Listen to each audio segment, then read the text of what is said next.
It was really great getting back to kind of an individual topic for the episode. I really enjoy doing the random shows. They're a lot of fun to do, but a big part of what we're doing is trying to share information and really kind of dive deep on individual topics. And that's a lot easier when we have an individual topic. So I look forward to doing a few more of those. We also have some interviews coming up with a couple different people from different parts of the industry. So we're still working on scheduling them and putting them all together, but they should be coming down the pipe. So hopefully they come sooner than later and you guys enjoy them. Like normal, I'd love to get as many likes and shares and all that kind of stuff. It really does help the podcast. I think the best help that can be done, though, is when you guys actually click on that share button and share it with friends or coworkers. Maybe don't even click on the share button. Maybe when you're working, just bring it up and tell someone that might like the podcast about it. Just like in tree work, that word of mouth is the best way to get clients, the best way to get the word out. And that's what it's about. We're trying to get the word out. The more people that listen, the more people we can get into our community and we can share information and learn from. And yeah, the more the merrier. So without any further ado, we're going to take care of some business and then get right to it. This podcast is for informational purposes only. It is not, nor is it intended to be, a substitute for professional arboriculture advice and should never be relied upon to perform or direct arboricultural work. The Tree Thinking Podcast makes no representations as to the accuracy, completeness, or suitability of any information on this podcast and will not be liable for any damages arising from the use of any information in the practice of arboriculture or tree work. The views and opinions expressed in this podcast are those of the guests, and their appearance on the podcast does not imply an endorsement of them or any entity they represent. The podcast and its hosts are not to be held responsible for misuse, cited, and or uncited copies of the content within this podcast by others. The Tree Thinking Podcast may not be reproduced or distributed without the express written consent of the Tree Thinking Podcast. How does safety work on your crew? We work surrounded by hazards. If you're working the ground, you might be the one who has to run into the drop zone, grab an awkward chunk of tree, and get out before the next chunk comes down. If your chipper's parked on the street, you're working in traffic. If you're feeding the chipper, you're feeding a machine that's designed to chew you up and spit you out. Then there's the guy hanging from a rope with a chainsaw. The forces around us can be mind-boggling. And in the middle of all that, we're just trying to make a paycheck. On this episode of the Tree Thinking Podcast, we make sure to get it done, make it home, and have some fun on how safety works in the field.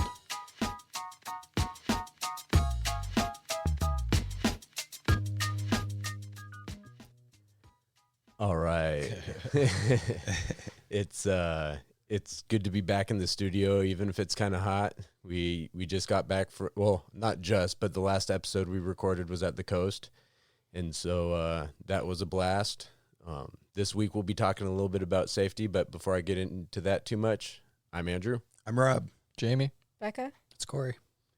Right on. Well, I'm kind of surprised we didn't do safety earlier. You know, it's such an important thing. To what we do every day is making it home safe. But there's just so much fun things to talk about. So I also am kind of not surprised. Yeah. It's kind of gone this long. We touch on it a lot. We do. Yeah, it's true. It's true. incorporated. Yeah, it's interweaved into all of our stories. Every episode. As well as unsafe things. Yeah. Yeah. Which ties into safety too. It's all connected. Yeah. A couple of things that I was thinking about when getting ready for this episode was kind of who's looking out for us. You know, there's a couple different ways you can look at safety. There's which also kind of leads to the difference between following the rules and being safe. You know, there's a clear distinction that's real important there as well. And then really to build a safe culture and build safety into your company or into what you do, I think of it as a lot of different building blocks that get you there. So we can kind of get into all that. But before that, anybody got a story from the field? I didn't really think of one. So I won't go first. All right.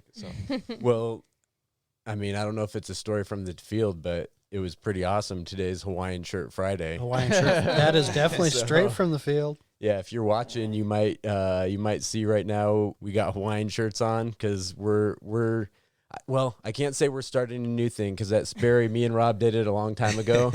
We used to do Hawaiian Shirt Friday. Was it Grits or Yaniv? One of those guys. It's Yaniv, yeah. Yeah, Yaniv probably came up with it. I actually called him yesterday and was like, dude, I just bought a Hawaiian shirt, man. I'm thinking of you. We're bringing back Hawaiian Shirt Friday. So, Nice. yep, shout out to Yaniv. We'll definitely have him on in a future episode. He's an awesome dude. And so today we brought Hawaiian shirts and people loved it. Next Friday, guaranteed, there's going to be a handful more Hawaiian shirts Nice. around Public Works at Eugene. It's going to be spreading. Yeah. Yeah, I almost bought a mesh tank top for it. Yeah. I might have to go tomorrow and see if they still have it. You're going to have to. Yeah, You mesh have to get tank it top for Friday. Corey. Well, no, it's Hawaiian Shirt Friday, but maybe we'll sorry. go with mesh tank top Thursday.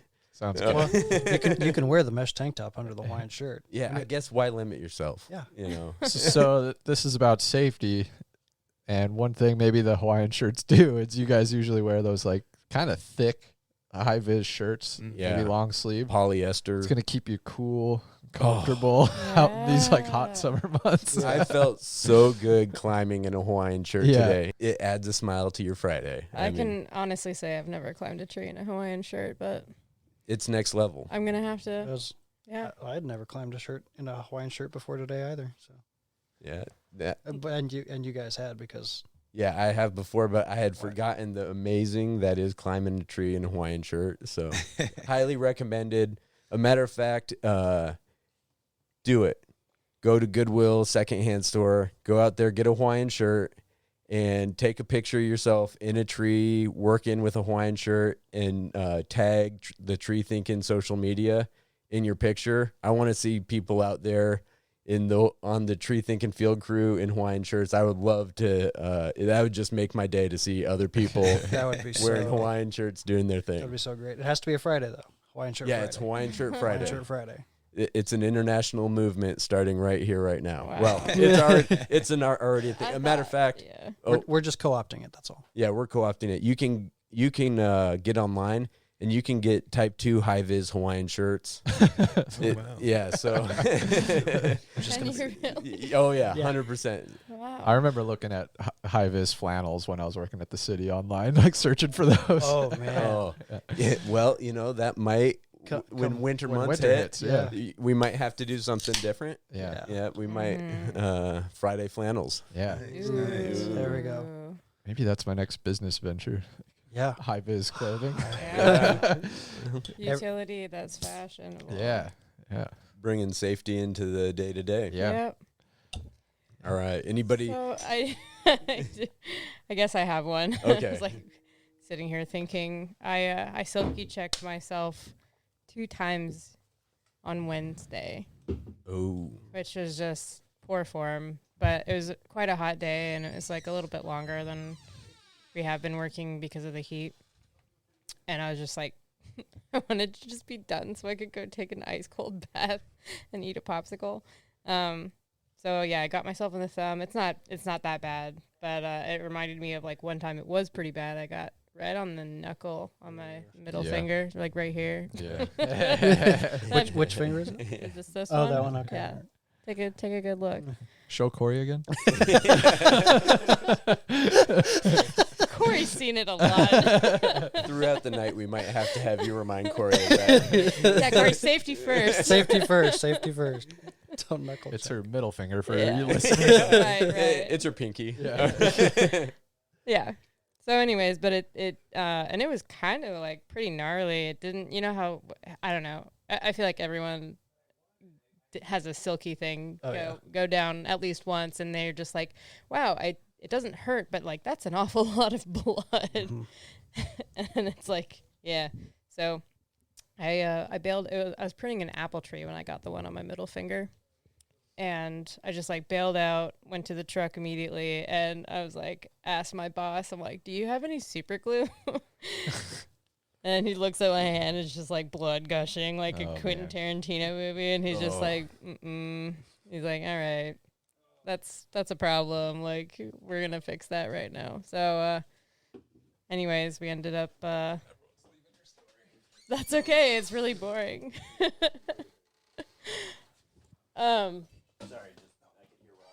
Oh, that's okay.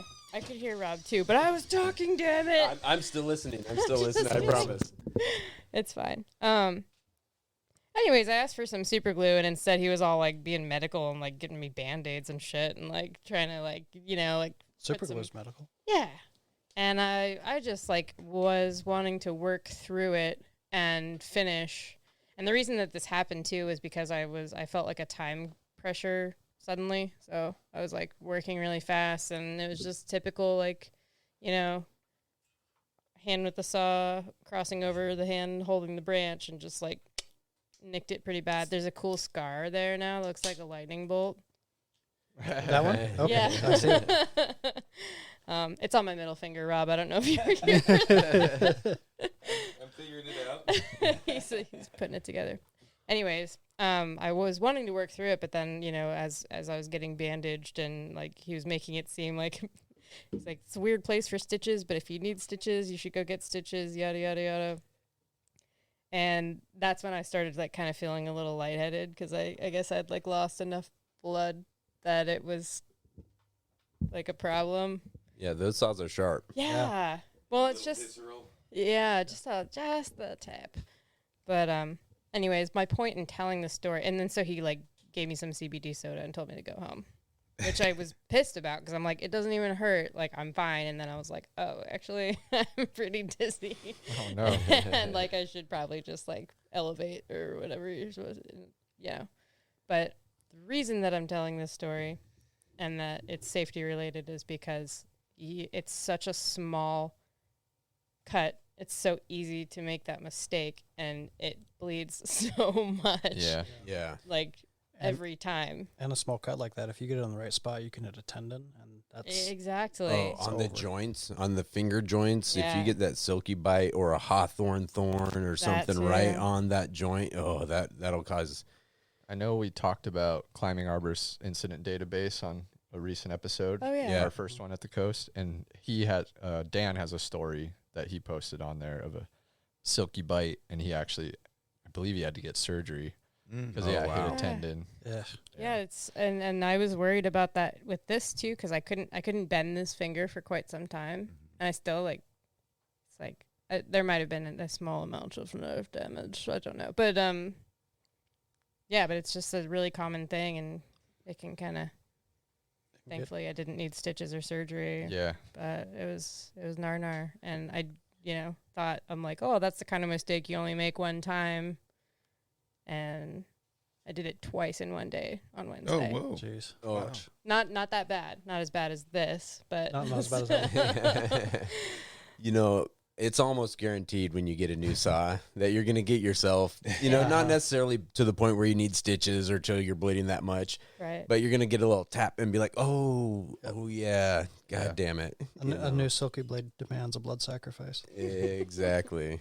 To me, it always happened with like the follow through after the Yeah. cut. So Yeah. I like tap my Mhm. knee or Yeah. something. Oh, the knee, right Yeah. on the kneecap. I've done Yeah. that one. Yeah, that one Yeah. hurts. That's what it's so on Wednesday. I got myself on the thumb there, and then I did that exactly, like right here on the arm. It was just Yeah. like wasn't expecting it to go, and it went, and it was just Yep. Little tap. yeah, Just a little tap. yeah, just a small bite. Yeah. Yeah, one thing that we've been, me and my wife have been doing at our company is we wear the cut-resistant gloves. So I actually heard about it from Oh, wow. a guy, Strider Tree Care. I think he's based out of Nevada, like Central Nevada, maybe.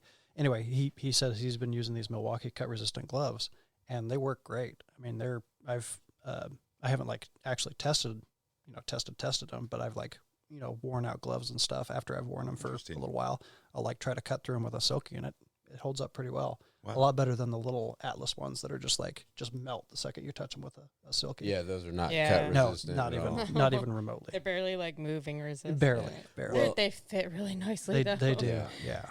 Yeah. Definitely better than nothing if you hit yourself with a saw, but Yeah. you're still giving that blood sacrifice. You're still giving that blood sacrifice. But Mm. these Milwaukee, they have a couple different levels. I've used the class 2 and the class 1. Class 1 are a lot lighter. They don't last as long as a Class 2, but we're enjoying them so far. They're a lot more expensive, obviously, than the Atlas. They're like $5 a pair. You get So what you pay for. you get what you pay for. Yeah. But so far, I'm pleased with them. That's nice. They should make a full body suit out of that material for people like me. In Hawaiian print for Friday. Oh, hell yeah. Do they make cut-resistant Hawaiian shirts? They're about to. Sounds Yeah. like. Yeah, that's a niche market that we need to Yeah. tap We need into. to, we'll look into that. Wow. There's your money-making idea, Jamie. Make some cut-resistant Hawaiian T-shirts. Yeah, chainsaw safe Hawaiian Mhm. shirts. Oh man. one Hawaiian chaps. Hawaiian chaps. Oh. That The- might be. a good safety. Those SIP protection makes Hawaiian chaps. Oh, Seriously? Really? Yeah. Check them out. Huh. Are you fucking with me? No. Yeah, they look like surf shorts. You know that pattern. I think a good safety topic would be the new electric saws and how they don't make noise. Yeah. That's a good one. You Yeah. know, because that's like been an indicator for ever of like, if you hear the saw running, don't come under the tree. Yeah. You know, and now electric saws, you don't hear it. Oh wow. I thought Yeah. you were talking about like your hearing and being safe with like ear pro. Oh, well, Oh. that too. But But No, that's a just good like point, the though. indicator that a branch is going to be coming down. You know, now that we're using electric saws, you got to kind of add that to your training. Yeah. absolutely.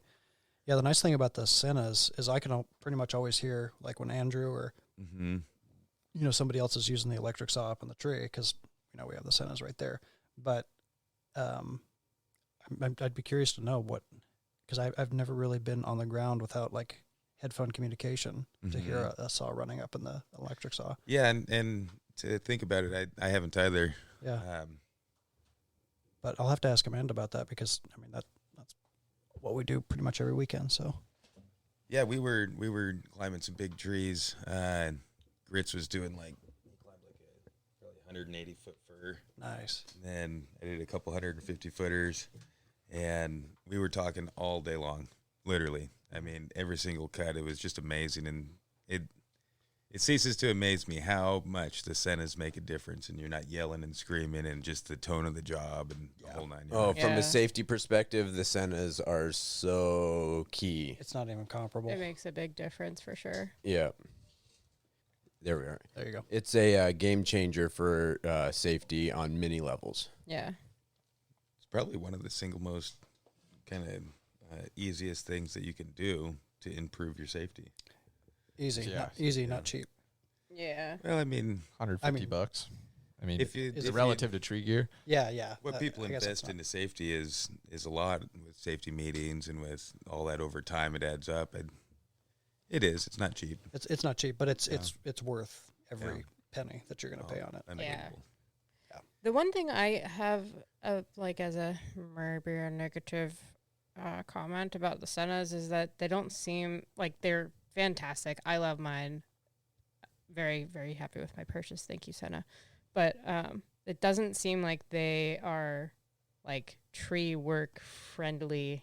You know, like a lot of people lose their batteries. A lot of people Yeah. like the How many times did I bump my helmet today? Oh god. Yeah, and you bump it. Like, why is it on the back? Why isn't there a Why is it lockout switch where back? Yeah. everybody can connect and then flick a switch that like manually disconnects whatever will cause it to bump? Yeah, It was the made for bumping and the- Motorcycle helmets. So Right. if Yeah. you're smashing your head on your motorcycle helmet, Yeah, you got it's bad. That's bad.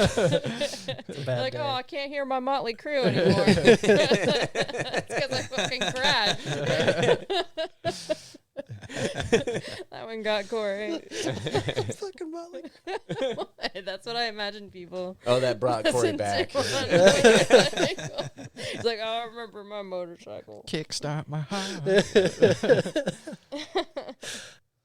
And speaking of Sennas, are we about to transition to something else? Or Well, I was gonna say, I was just thinking about giving Dan a call, see if Dan wanted to come. I was hearing talking about Sennas. That was like the first thing he brought to our, the first episode we did with him. But if I can't figure out how to connect my phone, that's gonna be an issue. I'll start telling my story, and then You go tell your story. I'll tell my story. I'll tell my story now, right? Okay. Hey, Corey, do you Yeah. got a story from the field? I might have one. All Well, right. it's more of an equipment thing. Tell So us what your you got? story, So Corey. I tried to be different, and like using Sennas at the city. Now that I've tried something else, I do love my Sennas, and they're that's probably it's the best one that I've ever used. But I tried using those Pack Talk Bold, and those are garbage. Those are absolutely garbage. Like, Interesting. yeah, I got them because they advertise that they can host up to 16 people on the same mic. There's supposed to be some like sound cancellation stuff. They're fucking garbage. They're so bad. Oh, no. They're so bad. Like it will pick up about a third of what you say versus the Senas. I've never had an issue with it picking up any time you're talking. It's like the connection issues are they're so bad. Good luck finding 16 other people who are using them. Exactly. Yeah. Exactly. No, they're. Yeah, I worked with one of my buddies up in Portland, and his whole crew ran those. He liked them. Wow. I think like the range is better. Mm. Yeah. You're having problems. I don't know. But- Maybe I got a lemon. I don't know. But he figured out how to pair it with my Senna. Mhm. Kind of like trick it into thinking your Senna's a phone or something like that. Mm. But the range was awful then. Like I was up a fir tree and the crew right below me on the ground couldn't hear me. It was all static. Mm. Really? Yeah. It's like the like the moon landing Yeah. audio. Like in a tree. One small step. That's one small branch. Sorry. Yeah.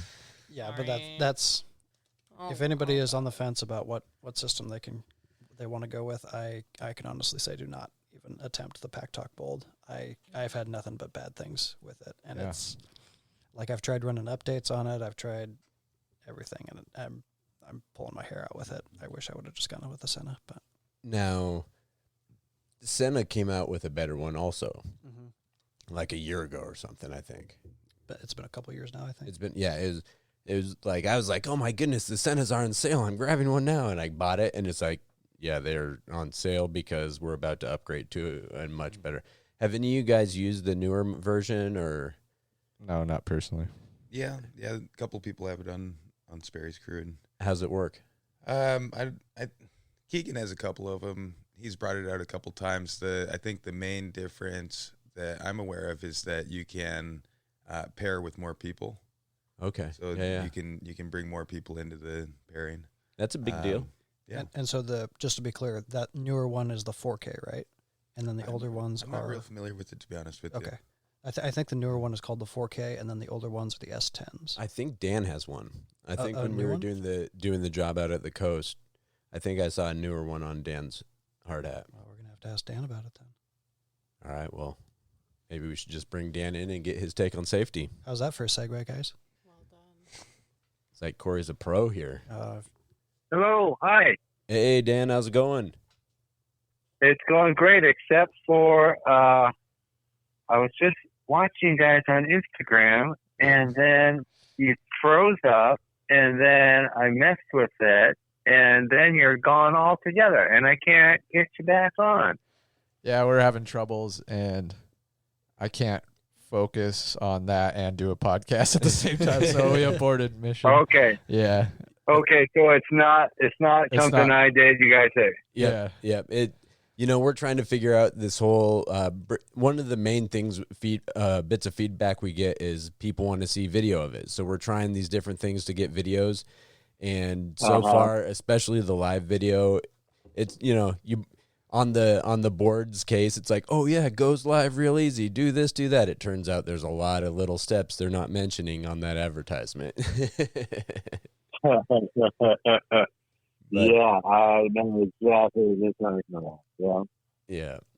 But nevertheless, we're still recording, and we were talking safety. We were getting into Senna, which is something I know you talked about a while ago when you came on.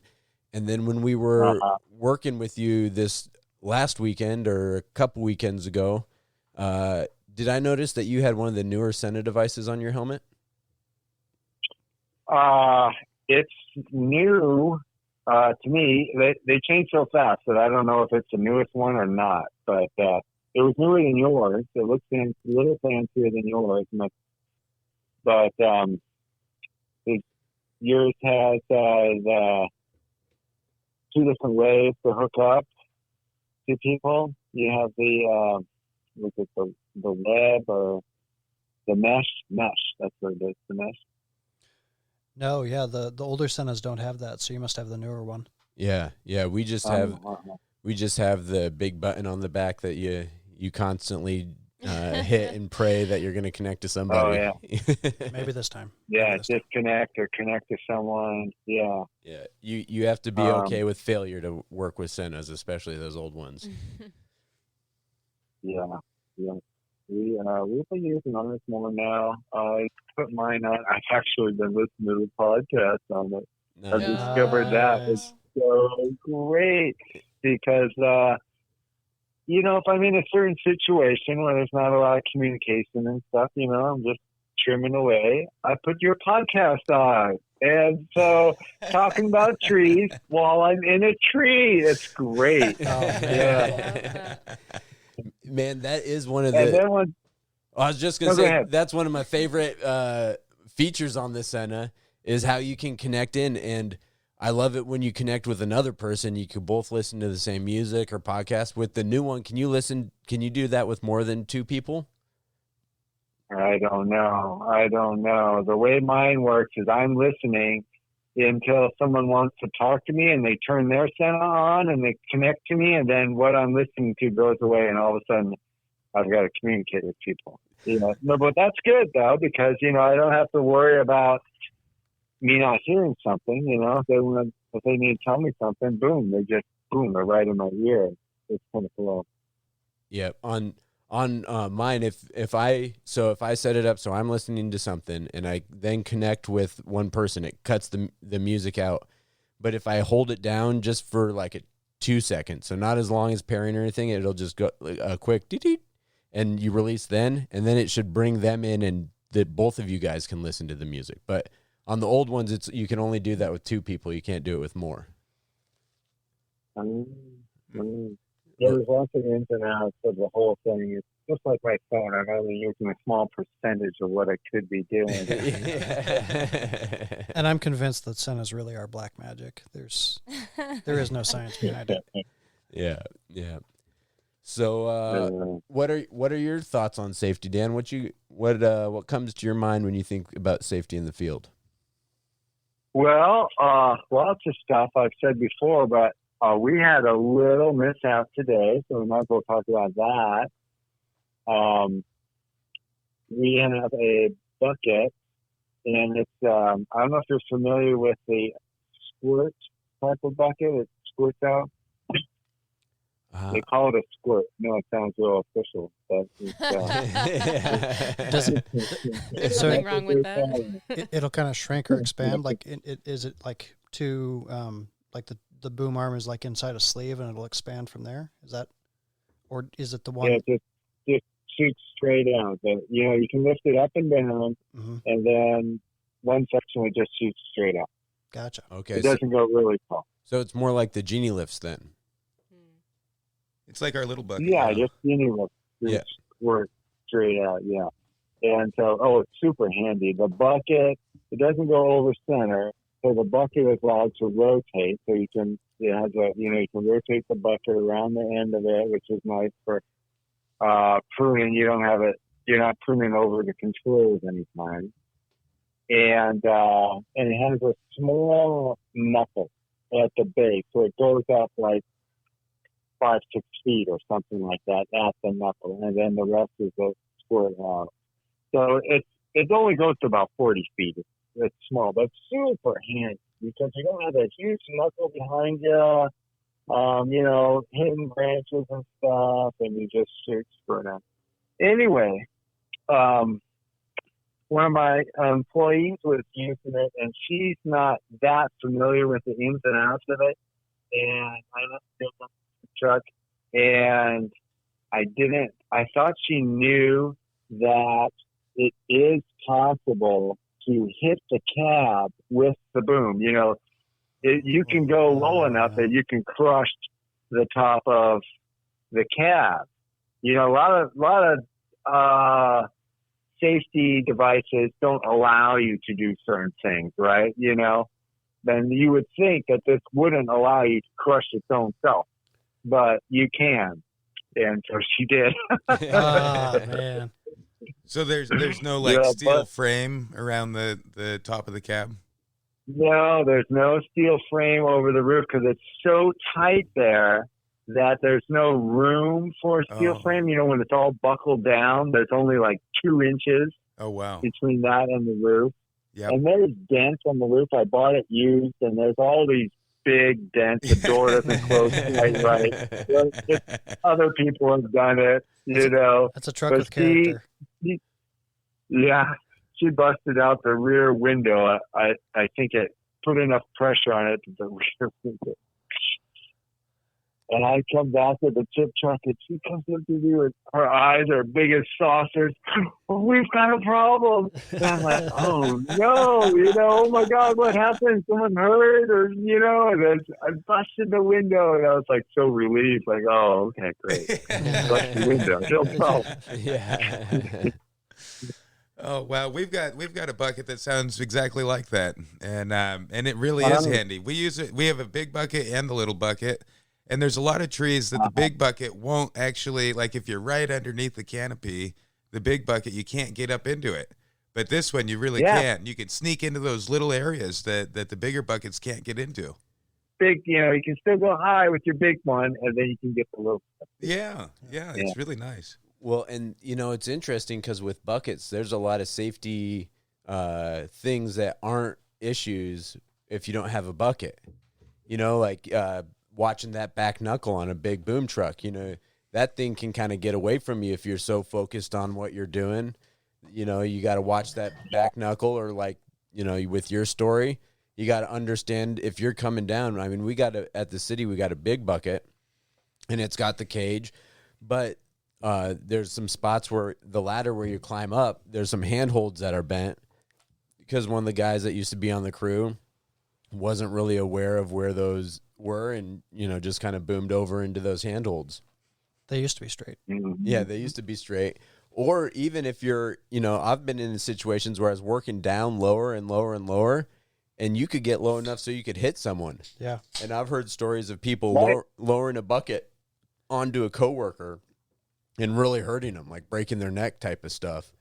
Oh, yeah, it happens so fast and so easy. You clunk someone on top of the head, and you know you got a spinal problem. Yeah, those hydraulics are unforgiving. Yeah, unforgiving. There is no, you know, the amount of force that those things are creating. You're not moving fast, so it doesn't feel like it, but there is a lot of torque in that movement, you know. And not to mention, going back to the knuckle and just moving it around, when you're working in traffic, or even, you know, you're parked on the side of a street and, you know, you've got an active traffic zone right next to you, if you boom over that traffic zone, you know, you're within striking distance of a box truck, a moving truck, a semi, you know, somebody who's not paying attention. And I've seen videos of guys I saw the same one. Yeah, the guy working on the light. Yeah. And all of a sudden a semi comes through and blows the bucket up on him. I mean, he was okay. He was okay. Thank okay, God he was okay. But man. that looked gnarly, man. It was brutal. The thing about buckets that always sketched me out was like the outrigger placement on a slope of some sort. Yeah. Like I've seen some bad incident reports of people just like tipping over. And it doesn't take much to tip a boom truck. Yeah. Yeah, I think ours, they say like 6 degrees is the maximum. slope. Yeah, no, that's what we've always, you know, we don't let that bubble get past 5 degrees. And you want it as close to that zero as you can without lifting wheels off the ground or doing anything crazy. Yeah. And, you know, kind of the common thread to all this is situational awareness. You know, and I think that's one of those bits of safety that is so important to always be on top of. And it can be really hard because in our job we have so much going on that kind of demands our attention. But situational awareness is so key because if you don't know what's going on around you, things will escalate really fast. And it'd be really cool to have some kind of anchoring system for the truck so you could operate on slopes. Yeah. You know, that's like the new logging styles for operating on extreme slopes is called tethered logging, where they'll take buncher fellers and hook them up to huge steel cables and then belay the buncher feller down a really steep, like cliff-like hill. and then they can operate on extreme angles. That's nuts. I've heard of people doing that with stump grinders, Yeah. Oh. like tying it. You know, if you Yeah. you got to go down a really steep hill, you just tie that stump grinder up so that it Just can't winch it, get yeah. out. Yeah, basically, you know, you're lowering it down the hill or winching it back up. Interesting. Yeah. Interesting. But I've if you- done that plenty of times, just on small stuff, just so it doesn't creep. I hate it creeping on me, so I'll just tie it to a fence post or something with a perfect. Oh yeah. Yeah. Yeah, because stump grinding, that's one of those ones that gets a little funny because you're kind of taking the weight off the wheels when you're engaging the grinder. Yeah, and it moves the machine around. Right. Yep. So if you're going downhill and then it creeps a little, all of a sudden that blade catches the wood and then it shoots forward way more, because it's already going downhill. Ah. Yeah. Oh yeah. When that's with stump grinding. If that wheel catches, man, that gets crazy. Talking about something terrifying rolling downhill. I can't think of something worse than a stump grinder that's still stump grinding. Yeah. Maybe a chipper that's still chipping. Yeah. I mean, that marginally, but Yeah, it's they're both kind of. they're both bad. Yeah. Runaway chipper Yeah. chipping. Talking about Feed talking wheel about safety rolling. with stump grinders, I had someone that worked at Sperry years ago told a story about the last outfit they were working at. The guy was stump grinding and it caught a dog cable and it pulled the dog into the Oh, stump no. grinder. Oh. Oh, What no. are you doing grinding next to a dog cable? Oh my! And the dog was there. It was just terrible. And then that's just. So be real careful about like dog cables and stuff Wow. like that around Yeah, the that's yard. right. Back to situational awareness. Yeah. You know, understand what's going on. Hey, The there's a job. dog tied up over there. Maybe we should Yeah. move it. Yeah. Or I've heard stories about hitting gas lines and then it just like a crazy sound like it's a roaring river, but It's you don't see anything. it's gas escaping. Yeah. Yeah, That's Yeah. I mean, those stump grinders are dangerous. That's Yeah. a big problem too. They are dangerous. Yeah, and going back to the gas lines, when I was a utility locator, they showed us this video of an entire city block. Somebody, I think it was a construction project, and they hit the gas line and it ignited and it just blew up like an entire city block, just Yeah, gone, cratered like it. a crater. Yeah, yeah. fucking nuts. And those are just underground, like just Everywhere. everywhere. Yeah. Don't be afraid. Don't be afraid. Wow. It's But- totally under control. But call locate. Yeah, call locate 811. It's a free number. Yeah. Call before you dig. Call before you dig. I love that little dog with the shovel. It's great branding on their part. The problem with the locate I have is when they tell you it's coming right here, it's like, okay, great, I got to grind the stump anyway, though. It's not like I can say, oh, I'm not grinding the stump. There's a pipe right close to it. I guess you can be more careful, but still you're grinding away. Yeah, Right. we usually just do surface grinds when it's within 3 feet of Yeah. the line. We'll just grind it down Yeah, to the surface. actually, that's what I do too. I tell the homeowner, sorry, look, the pipe's right here. I can only go down so far. Yeah. Yeah. Yeah. I think utilities are supposed to be buried like at least 8 feet, and typically you wouldn't even need to grind more than 3 feet, even to replant. Yeah. Yeah. So Corey was a locator, weren't From what you? I was, understand. yeah. So what's the down This is low on news the to locate? me. So Wow, I A didn't whole know that different either. life. A whole different life. different This life. was a Who different are me. you? Yeah. Yeah, don't worry about it. Wow. Probably did a great job. Sorry, didn't- was that I a didn't. secret? It was- no. It was without a doubt the worst job that I've ever worked in my entire life, and that's a story for a different time. But for the gas lines, they're usually like the minimum depth I think is 18 inches, which is not really very deep. Oh, So never mind. that's pretty bad. I guess I don't know. Same as electrical, I think it's usually like 18 inches is usually their like bare minimum. And when you're in like a newer subdivision, that's probably like they don't give a shit. They're gonna throw it 18 inches down because it's easy. Telecom lines, which are awful, can be anywhere from like underneath the bark dust to 60 feet underground. I don't know. they're just telecom companies are awful. They're just awful. So That's quite a range. yeah, it's quite a range. No, telecom usually they're really superficial. They're like literally like maybe an inch under the ground, if that. That's similar to when they tell you they'll be there between 9 a.m. and 6 p.m. Yeah, there's a It's running an overall culture. yeah, of an overall culture of just shittiness. Just shittiness. Just kind of Looking at you, CenturyLink. measurements and estimates. Like, But yeah, 18. I think 18 inches is usually the wow, minimum. I for some reason I had it in my head, and I'd been told by a number of people that it had to be so deep, and I didn't even fact check them. Look at me. I've heard stories of erosion and different things That making it makes to where sense. that 18 inches can turn into less too. Yeah. Wow. That's not the excuse for the telecom companies.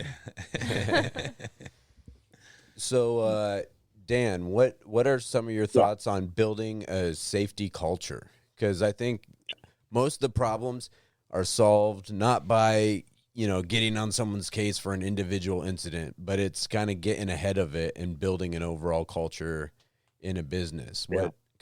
What are your thoughts on that? Yeah, like you said, the culture. I mean, I've said it hundreds of times.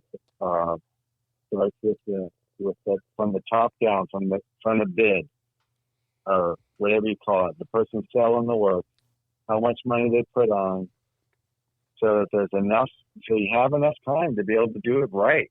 You don't have someone cracking the whip or whatnot, and you don't feel that pressure. Yeah. And I think that's they're not taking those chances. You have the time to build it.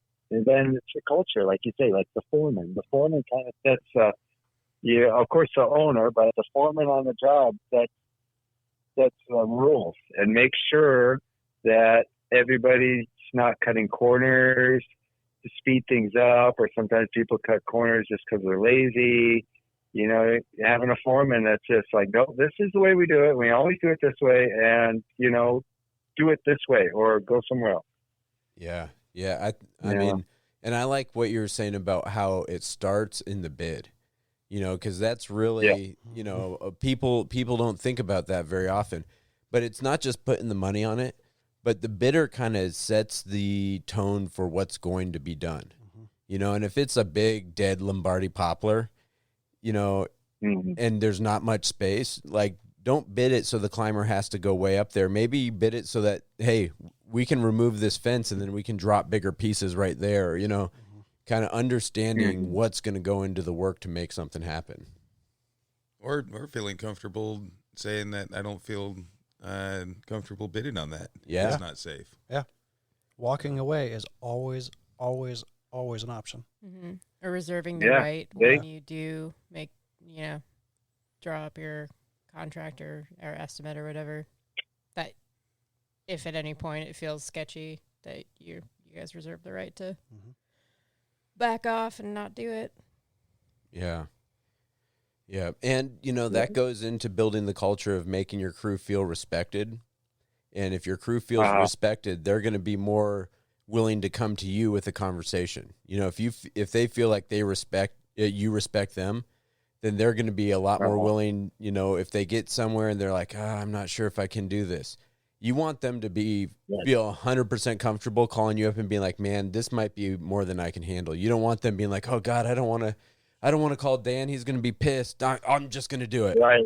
He's going to be pulling his hair out and kicking things and, right? Yeah. Yeah. You got to be understanding. Yeah. You seem like that kind of guy. Yeah. What else comes to mind when you're thinking about safety in the field or overall safety in the industry, in the profession? It seems like things are just getting so much safety conscious all the time. I mean, there were crews didn't even wear hard hats before, and different crews I've worked with have different rules. And most of the companies I've worked with, I've only worked with a handful, are pretty good. You would always have hard hats, always chaps or chainsaw pants if you're running a chainsaw. Some companies say steel toe boots. It used to be a thing, steel toe boots all the time. Now it's gotten away from that because everyone's got their fancy climbing boots on. So people don't say that so much, but sometimes I like to have steel toe boots. Just makes me feel better around wood and stuff. Yeah, we have to wear steel toe boots at the city, but every time I'm working on the private side and I drop like a stub or a branch or something on the top of my foot, I'm like, oh man, I kind of wish I had safety toes right now. And it doesn't hurt. Like it doesn't hurt a Yeah, lot. that's just a small thing. Yeah. Yeah. Job site setup. I like job site setup. I like it. And, first thing you do, cone everything off. To make sure the chipper's in a good spot. Make sure it's not right in the drop zone. Set things up for success. Yeah. Like the thing. Do you do a pre-job checklist? I don't. I'm sorry. I go over the job with everyone. We have the job order, and we all walk the job. But we don't have a safety checklist per se. We just kind of talk about stuff. Yeah. We should have you have a good checklist that you go over. What kind of things are on it? Well, I'm for my company, I'm still kind of putting together a checklist. It's gone through a few iterations. Jamie will know, he's been on jobs where we had like huge checklists. I talked to somebody who's super safety oriented, and I was like, oh, this guy's going to be the guy to get a checklist from. Hey, dude, can you send me your pre-job checklist? And it was literally 6 pages Holy shit. of things to check, and it was like, I can't do this. And he's a line clearance guy. Right. And he actually has a job now, like running safety trainings for big organizations. So he's as like dialed in with safety as they come. So, looking back on it, it's not that surprising. But, and so 6 pages. Yeah, we kind of took a few good things off that, and then we found a smaller one. So we're kind of dialing it in at the city. Actually, I think, Corey, you set it up, didn't you? Build it? Well, I co-opted it from Dan Kalai, I think. He used it in his line clearance company, or a version very similar to that. He gave me the original PDF, and then we kind of tweaked it to fit within our world, I guess. Yeah. And it's just a fillable PDF. You go through and you can check each box, and then you just email it out. There's no paper copies. There's none of that. Yeah, so it's great on a tablet because you can just check it all. There's no paper. You hit the send button, and then you have that email, which is your saved copy. Yeah, you could probably even do it on a smartphone. Yeah. You just have to zoom in for each individual thing, but yeah. Yeah, and it comes in handy because it comes in handy if there was a big a incident that happened, and to be able to go through all the different things when you're talking to OSHA and say, okay, we identified this hazard, we identified that hazard, we identified this stuff, and working with organizations like OSHA, if even if you didn't get everything on there, just the fact that you're taking the time to try to find these things and get them checked on your list, I think kind of gets you points in their mind a little bit. Right. Yeah. But yeah, we can. I gotta do that. If I remember, if I don't send it to you, send me a text. But I'll send you a copy of what we have, and you can, if you like it, by all means, use it. It's pretty thorough, the one that the city uses. Yeah. But I mean, it covers. Yeah, thank you so much. It covers I'll implement it. Yeah. Yeah. It's one of those things where it takes an extra few minutes in the morning, or when you first get to the job. You kind of everybody ends up signing it, or putting initials on it or whatever. So it's one of those things that feels like a little pain in the butt when you first start doing it because it's something new. It kind of breaks up your routine. But anybody that's listening, it's worth checking it out. All you got to do is Google safety pre-job checklist, and you'll find a template online, guaranteed. Briefing. Yeah. And honestly, once it becomes a habit, it's really like I feel weird when we don't do it, which is very, very rare, but it does happen every once in a while, and we don't do it. Oh, I can see that. Yeah. I could totally see that. Like, what? We didn't go over. Yeah.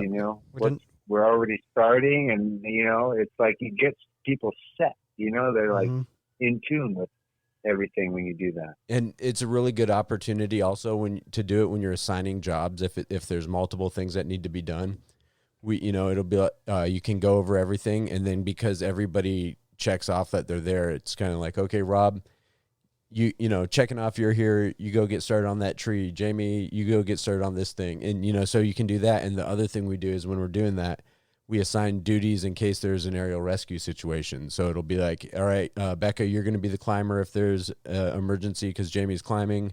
So Becca, have your gear ready. Corey, you're going to be the one calling 911.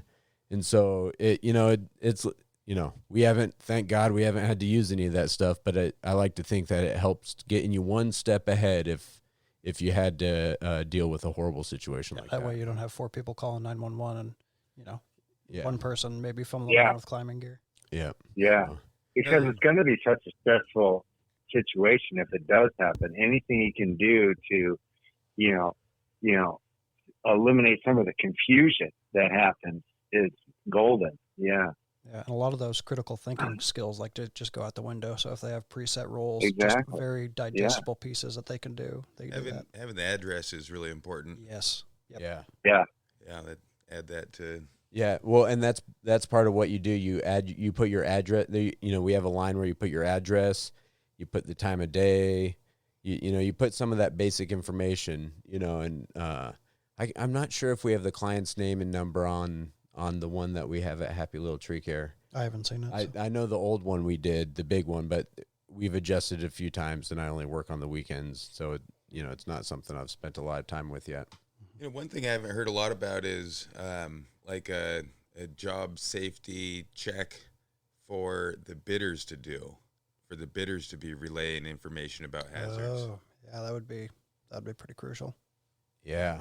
Well, and that's tricky because things could change so much. The one hesitation, just I haven't thought about it till now, right? So, but is hazards could change between when the bidder is there and when the crew is there.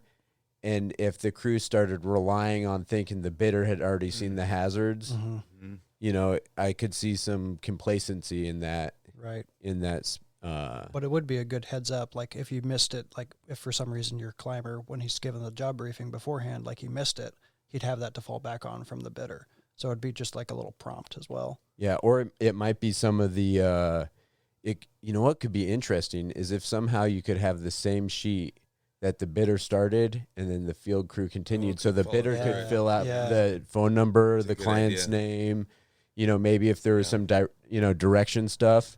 That way it could be part of the bid. So when the crew's trying to find the job, it's like, oh, this is a dead end road, so you're going to have to back in or, Man, that Talk would to TCIA about that. That would be. Have them implemented in their accreditation. Yeah. And you talk about next level. Yeah. Holy smokes. The other thing that's really important that we have experienced a lot after we kind of grew a little bit larger and started running 3 or 4 or 5 crews, it is that we, at the end of the day, almost every day, will converge to help crews. The people that get off early go to help the people that are going to be working later. And then that kind of transition or that integration of crews, the people coming aren't necessarily going to have that safety check-in information, and there's kind of a communication need. You gotta stop. Okay, we got a new crew here. Let's identify the hazards. Let's explain what's going on. Right. Yeah. Instead of just jumping right in. We email it out. That way, if you're going to join a crew that's already going, you can they can read it before they get on the site. They can look at the email. Nice. Yeah, so let's say I'm rolling up to a site that like Andrew and one of our other coworkers are working at, right? And he's checked overhead wires. I roll up on site. I'm looking around. I don't see any overhead wires. I tap into them on the Senna communication system, like, hey, I don't see any overhead wires. Where are these at? And they're like, oh, they're right over there. And then we're good to go. That little prompt just kind of helps. Cool. Yeah, that's cool. But that's also kind of relying on the fact that crew is going to be checking their email and going over. So a lot of this is kind of new, at least in my world. There might be crews that have been doing this for a long time, but for me, it's kind of new. So it's a lot about going back to building habits and building a culture and kind of building these systems into your daily operation, I think. Mm-hmm. I think probably one of the most important things, when it comes to culture, is to make people feel comfortable talking about near misses. We do a weekly safety meeting. documented, and basically part of that is the near misses, and we go around the whole circle, and everybody has an opportunity to share near misses from that week. The second thing is harder, and that's taking ownership and being accountable. If you have the personality or the traits of not taking responsibility and not being accountable for things that you really are responsible for, I think that's really dangerous. Mm-hmm. And I think that, that's that was hard for me to realize and to, own up to what, when there's been things that have happened in the past, it's like, no, that was my fault. And it's an innately hard thing to just say, hey, I screwed up. That's my fault. Like it's not, we're not wired to, just step into that role. It's a lot easier to kind of shift the blame. Definitely. A good exercise for that is just to take responsibility for everything. You just, no matter if you could pass the blame or not, just, at the very bottom, you could say, well, I was there. I walked there. I mean, he hit me with something, but why was I, if I wasn't there, I wouldn't have got hit. So I'm just taking, I'm just responsible, and then you go from there, Yeah, that's a great point, Dan, and that's a great way to, show leadership. Like, even if you're not the one at fault, even if you're not like really remotely directly involved, if you're just like, hey, I'll own my part of this. Like, I screwed up in this way. Yeah. It's a good exercise to just have people go around, well, how did you weren't even there. Well, okay, well, you were part of it because you weren't even there. You didn't, whatever, Totally. Or, was that something you could have trained someone on better? I read a book called Extreme Ownership. And I mean, that's it's a leadership book. With Jocko. Yeah, with Jocko. Jocko Willink wrote it. I've heard of that. That's basically what it is, if you're a leader, you're responsible for everything. You could have trained them. If they messed up, you could have trained them. Or you could have set a culture within your company that didn't put them in that position. And just everything, it's not even about like, this part was mine. It's like, nope, it was all mine. And it's not a put down. It's not like a shaming. It's an empowering thing, because if you were responsible, that means you were empowered. You can change. You can do things. If you're just a victim, then it's like, oh, poor me. Shucks, the universe got me again. Totally. Yeah. And if you don't take that ownership, then you're not likely to try to do something to remedy that situation. Mm-hmm. You're going to be like, oh man, that was somebody else. They need to fix it. Yeah. But if you take it on yourself, even if it was in a small way, and if everybody's doing that, then everybody's going to be like, okay, what can I do to make sure that doesn't happen again? And if you got a whole crew thinking that way, man, you're dialed in and that's not going to happen again. Oh, yeah. And that gets back to safety is really a culture, and it's those building blocks, whether it's situational awareness or it's taking ownership or creating a culture, it's these building blocks that you put together. And the more building blocks you can put together that complement each other, you're building a better overall culture for your company that's going to ensure safety, I think. Yeah. Going back to what Rob was saying, too, about taking accountability when there's a mistake of some sort is, like, a lot of what entails, like, a lot of what goes into having that type of accountability is being able to be vulnerable with your team members and your crewmates, which it's interesting because a lot of aspects of our job are, like, you are vulnerable in a lot, like, physically you are. To the people on the ground, when you're the climber, and when you're on the ground, you're vulnerable to the things that are falling from the fucking tree, and so sometimes with very low tolerances. Yeah. And so you have to, like, physically, you have to have some sort of level of trust and accountability and vulnerability with the people that you're working with. So it's interesting to see how easy that is for so many people in this profession. But then when it comes to the safety meetings, a lot of folks tend to be kind of quiet, right? Yeah. I mean, not a lot, but there are people that just, like, they're a little bit less willing to open up or take accountability or trust in like a more emotional way. Yeah, Teresa, Andrew, and my mom had always said, and she has kind of always said this over time. She'd say, "Always remember there's strength and vulnerability." Yeah, And it's kind of an oxymoron, but you know, the more I think about it, the more it resonates. And it's like, no, there really is. You know, if you have the courage to be vulnerable, then that gives you strength. Yeah. And I don't think it's an oxymoron as much as a dichotomy. Yeah. Because it takes strength to be vulnerable. That makes sense. You know. Yeah, it's really easy to just, you know, clam yourself up and I'm invincible, everything's fine, nothing's gonna hurt me. Yeah. Like that's a lot easier for your ego, but it's really hard to say, you know, I can screw up. Like it's really easy for me to screw up, and I can really seriously hurt myself or somebody else. Yeah. Yeah. That reminds me of a Saturday Night Live skit where they're like, it takes a big man to cry, and it takes an even bigger man to laugh at that man cry.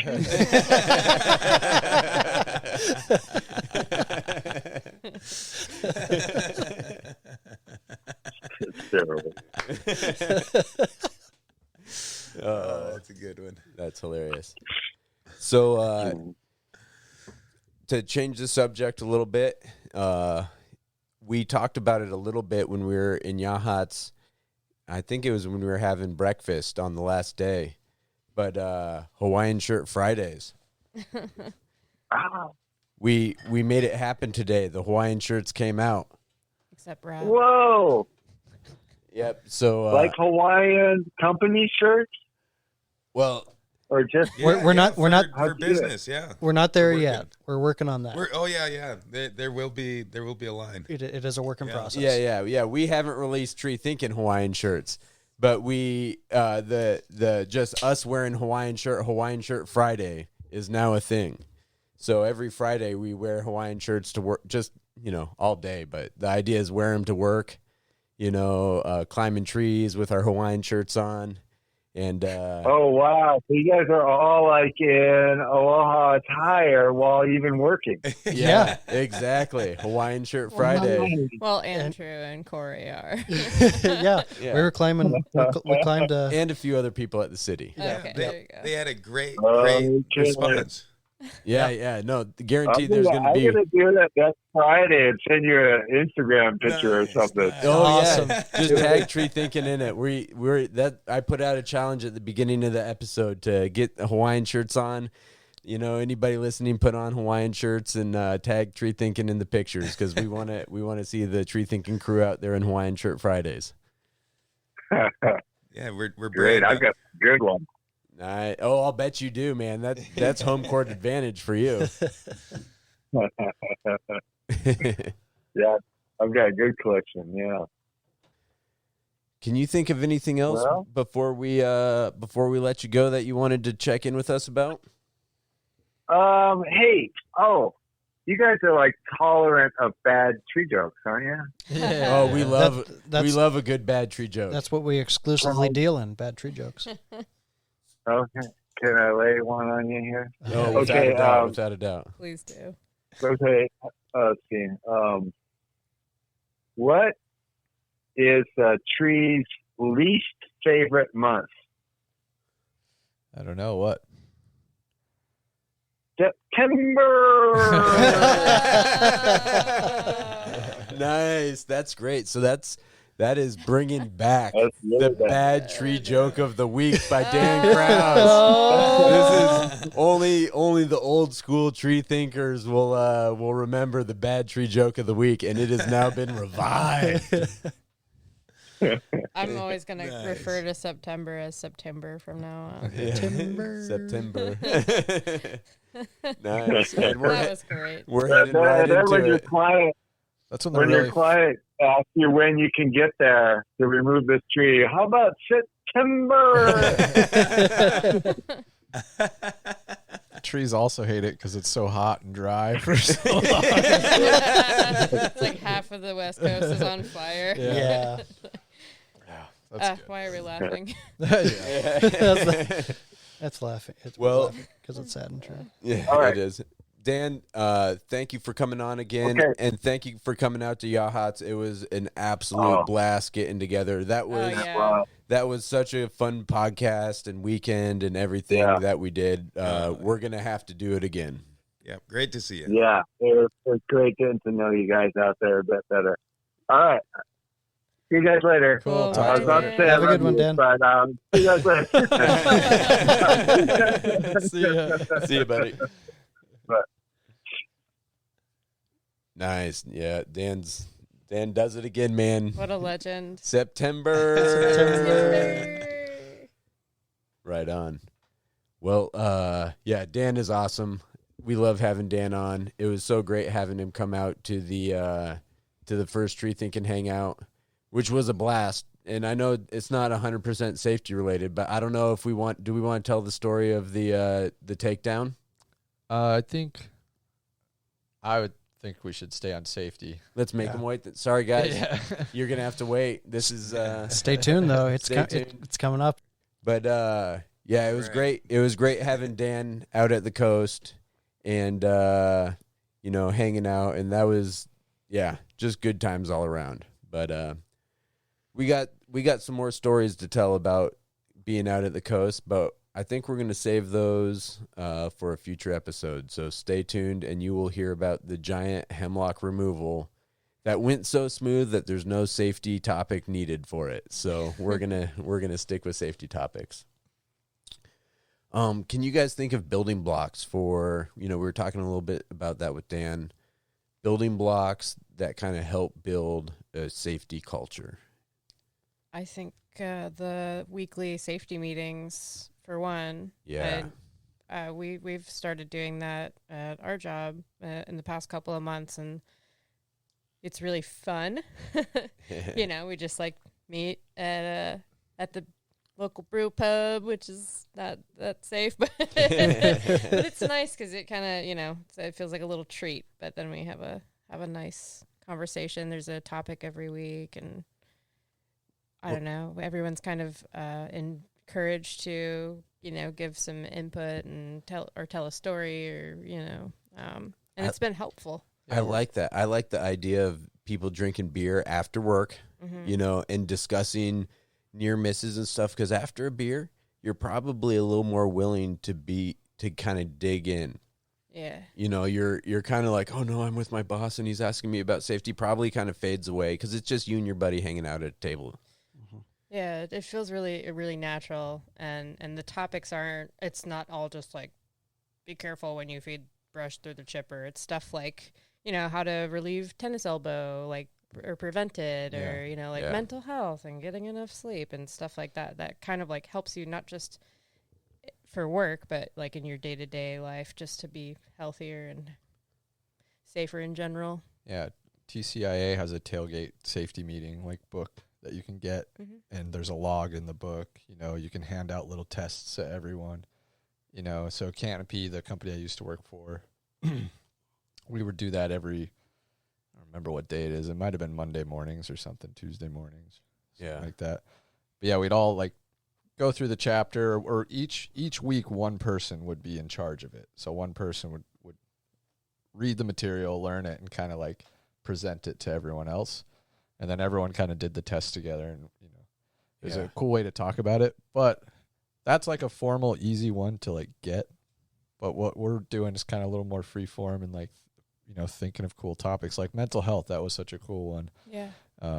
Our boss went down a little rabbit hole online while he was out doing estimates and found studies they've done on rock climbers about mental health and stuff.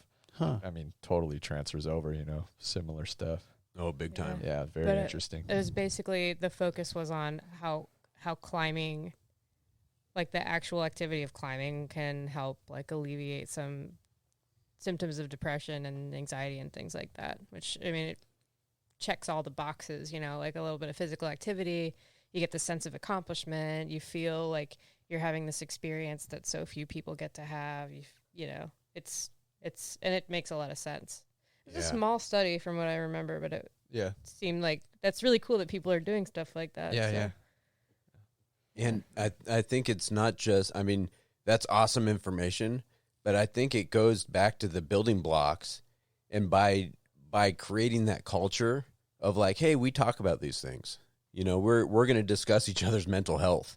You know, and we're going to do that is adding, when something does go sideways, you're way more willing to really break down that issue and be honest and have a conversation, I'd imagine, than if you've never had any kind of safety meeting like that. Yeah.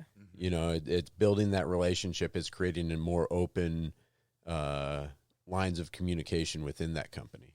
Yeah. And it gives us also a platform to be like, hey, like out of context, I wouldn't be like, can we get some binoculars so that we can, Right, you know, right, but right. like it came up as like, because it was a safety meeting topic, and I'm like, maybe this would help. And now we have binoculars, and I just feel so much better knowing that I'm not going to set my line over a nub like I did that one time.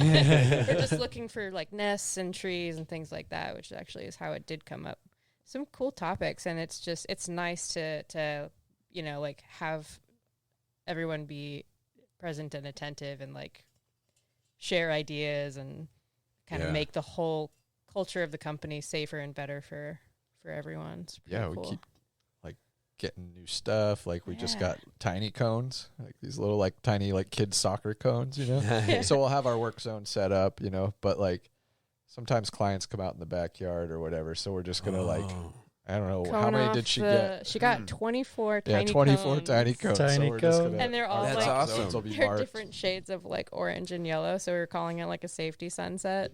Yeah. And then Nice. remember Ryan Moffat talked about the pamphlet, What to Expect When You're Expecting Tree Work. Yeah. Yes. So yeah, nice, really. they wrote up facts and FYIs that goes out to the clients when they accept the bid and are scheduling or whatever.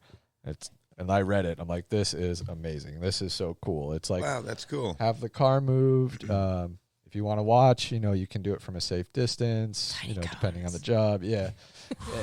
Just all this stuff. Yeah. That No is- contractors on site. We ran into Yeah. that recently. Yeah. Where I Yeah. pull up to a job and there's scaffolding all around the house, like blocking the drag from this backyard dead birch. There was a giant dumpster in the driveway for whatever was going on at the house. And the homeowner was like, you can drag through the garage. She opens the garage and it's just a mess. Like, no, you can do that. Bullshit. And the contractor was questionable. Yeah. You know what I Right. mean? So we just walked off that one. We're like, we'll reschedule. We'll Yeah. see you later. That's thanks, a bye. good call. Yeah. It was like a pretty dead birch Yeah. too. That was quite tall, so it was one of those like shrapnel exploding kind of Yeah. branch situations. It would have just been a nightmare. So that's on the list. No other Yeah. contractors. Well, Man, over I there. need to get a copy of that. Yeah. Yeah. I need to, you know, I wonder if there's a place we could put these documents, because we're talking about all these documents that'd be good that, you know, we all have access to, and maybe not all of us have them, but it'd be cool if we had a place we could put them where we could all share them. Well, let's. Google Drive or something. Yeah. Yeah. Can we put a picture of your work or your pre-job briefing on Instagram or something? Would you care about that? I don't see I why mean, if that'd there's be an no issue. like, we'll block out whatever information or whatever. Yeah, totally. But then, like, if we get a website later on, just a link to. Yeah, things have that we these use. resources. yeah, That's a good idea. yeah. So Yeah. stuff to just stay tuned for and look into. Yeah. Mhm. Someday. Yeah, there's a good 30% chance this will happen, guys. Good things come to those who wait. Exactly. But so yeah, I guess all this really cool stuff came out of just, and we've only been doing it for like 2 or 3 months. Yeah. But just every week, we like it's really useful. Now we have all this cool stuff, and everything is a lot safer. Now we have baby cones. We saw good. with a very measurable difference in accidents after we started having our weekly safety meetings and encouraged people to be sharing their stories, and they do. I mean, the level of trust on the crew is really high, you know, and people aren't judgmental and poking fun about serious stuff, you know. Yeah. Yeah.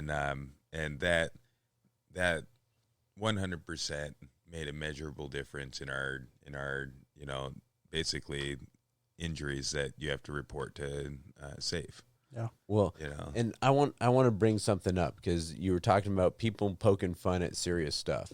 And I'm not going to say it never happens, but I think that's a fear that I've had inside when I messed up. Is like, oh man, what are people going to think? You know, But when was the last time you saw someone screw up and you're like, oh, you know, I mean, if it's someone you know and you've had communication lines with, you probably already know. Yeah. Your face right Yeah. now. But you know, if you've took the time to have these conversations with them, you already know that person.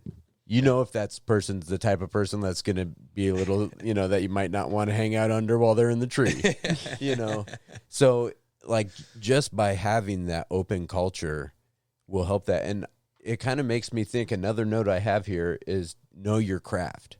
A big part of being safe is knowing your craft. And I think having those meetings, you're talking about, you know, sharing stories and information and getting the binoculars or getting these cones. And I know, Rob, you guys do the tree school, Yeah. you know, and I'm sure that boosts safety. Oh, it's huge. Yeah, absolutely. I mean, it's another opportunity for everybody to come. Pretty much any opportunity that everybody comes together, we talk about near misses and share stories about what we can do to improve our safety. Almost every single time we do, whether it's tree school, whether it's our safety meetings weekly, whether it's our tailgate safety meetings, you know, we're implementing the same thing you were talking about, Jamie, with the safety tests, and so on and so forth. It's worth it. Yeah. You know, until you're faced with that situation where you're in a serious accident, you don't realize how important it is. Yeah. Could you explain for people who might not know what the tree school is that you guys put on? Basically, it's a different subject, and you know, people that want to learn about different things can talk to our field crew supervisor, Grits, and he'll put together a training for everybody in the field to, and the bidders come to, and in the past, before COVID, we would do, you know, meals and have it be like a whole thing where we would like have the skillet on and be cooking eggs and making burritos or whatever, and just a really casual environment of learning. People could invite their spouses or friends to come and you know, learn as well, because you know, it was just a really fun event that we used to do a lot more, and now we're bringing it back. But you know, with COVID, we all like split into pods and we couldn't group up, and that really threw off a lot of the fun stuff we did. But now it's starting to come back, and I just hope that the Delta doesn't make it to where we Yeah. Fucking Delta. Yeah, I think we all, for our own mental health, hope that Delta. I need to go climb a tree quick. Exactly. It's cool because you can make this safety stuff fun. It doesn't have to be a drag. Yeah. It doesn't have to, so like that tailgate TCIA tailgate safety thing. It's like kind of dry. You know, I mean, it's all the stuff you'd expect. There's great stuff in there for sure, but you can make it your own. Yeah, but how do you get people to be engaged and actually care about it? Yeah. So I like what you're doing there. That's cool. It's working. Like I said, our safe reports reflect how effective it is. Yeah. You know, and that kind of gets to, there's a right way to do it and a wrong way to do it with those safety meetings. Because I think everybody's probably been to a safety meeting where, you know, you kind of roll your eyes and it's like, they're kind of lecturing at us, and, you know, and how important building that culture where it's something you want to talk about. And I actually recorded like a little 10, 15 minute like mini episode that I never released just because I haven't got around to doing it. And maybe I'll release it the same week I release this one, just because, you know, that way I don't have to go on a rant about all that stuff now. Bonus episode. Yeah, bonus episode. We'll see if I still have it on there. But the summary of it is, you know, there's these organizations like OSHA and ANSI, and they're great organizations, but they're kind of, you know, the rules the company's supposed to follow, you know, and so there's a lot of incentive for a company to get on you about these rules, you know, about the OSHA guidelines and stuff. And it's very important for you as an employee to follow those rules. You know, I'm not downplaying the importance of these organizations, but there's something about safety, and I think, you know, we're keying in on it, on, you know, these kind of get-togethers where we're sharing knowledge and we're actually learning. We're not being lectured to. That is even more important, because safety at its key, like at its most basic level, is making sure you don't get hurt. And OSHA is going to fine your company, and you might get fired from your company, or you might have consequences as well. But really you should be worried about safety, because you want to make sure you don't get hurt, and you want to make sure nobody you're working with gets hurt. Yeah, my experience with OSHA is they're out to help. Yeah. They're not out to get you. It's not an organization Well, that's like designed to take advantage of people. It depends on the person you're dealing with. And that's very true. Because I've dealt with people from OSHA that were extremely helpful. I remember, I'll tell a little story from the field that's OSHA related and safety oriented. We were working over at the hospital over at Riverbend. And there's all those big firs behind Riverbend, right? And we had a huge crew, and we were doing all these big trees, and it was a huge operation going on, and I was removing this big. How tall are those trees, you think? 180 to 200 feet. Yeah, I was removing one of the taller trees in that grove that was dying, and so it had to come out, and it was probably 20 feet away from the road that the ambulances would come down when they're going to check into the hospital. So they didn't want this dying tree right next to that, right? And so I go up this thing, send the top out, come on down, and there's probably a 40-foot spar, because right to the side of 20 feet to the side of it, there's the road, but the road goes straight for a while, probably, for like 100 feet or something. So I bring it down to about 40 feet, massive fir trunk, a big tree like that, get a line set in it, and we're going to pull and drop it right next to the road.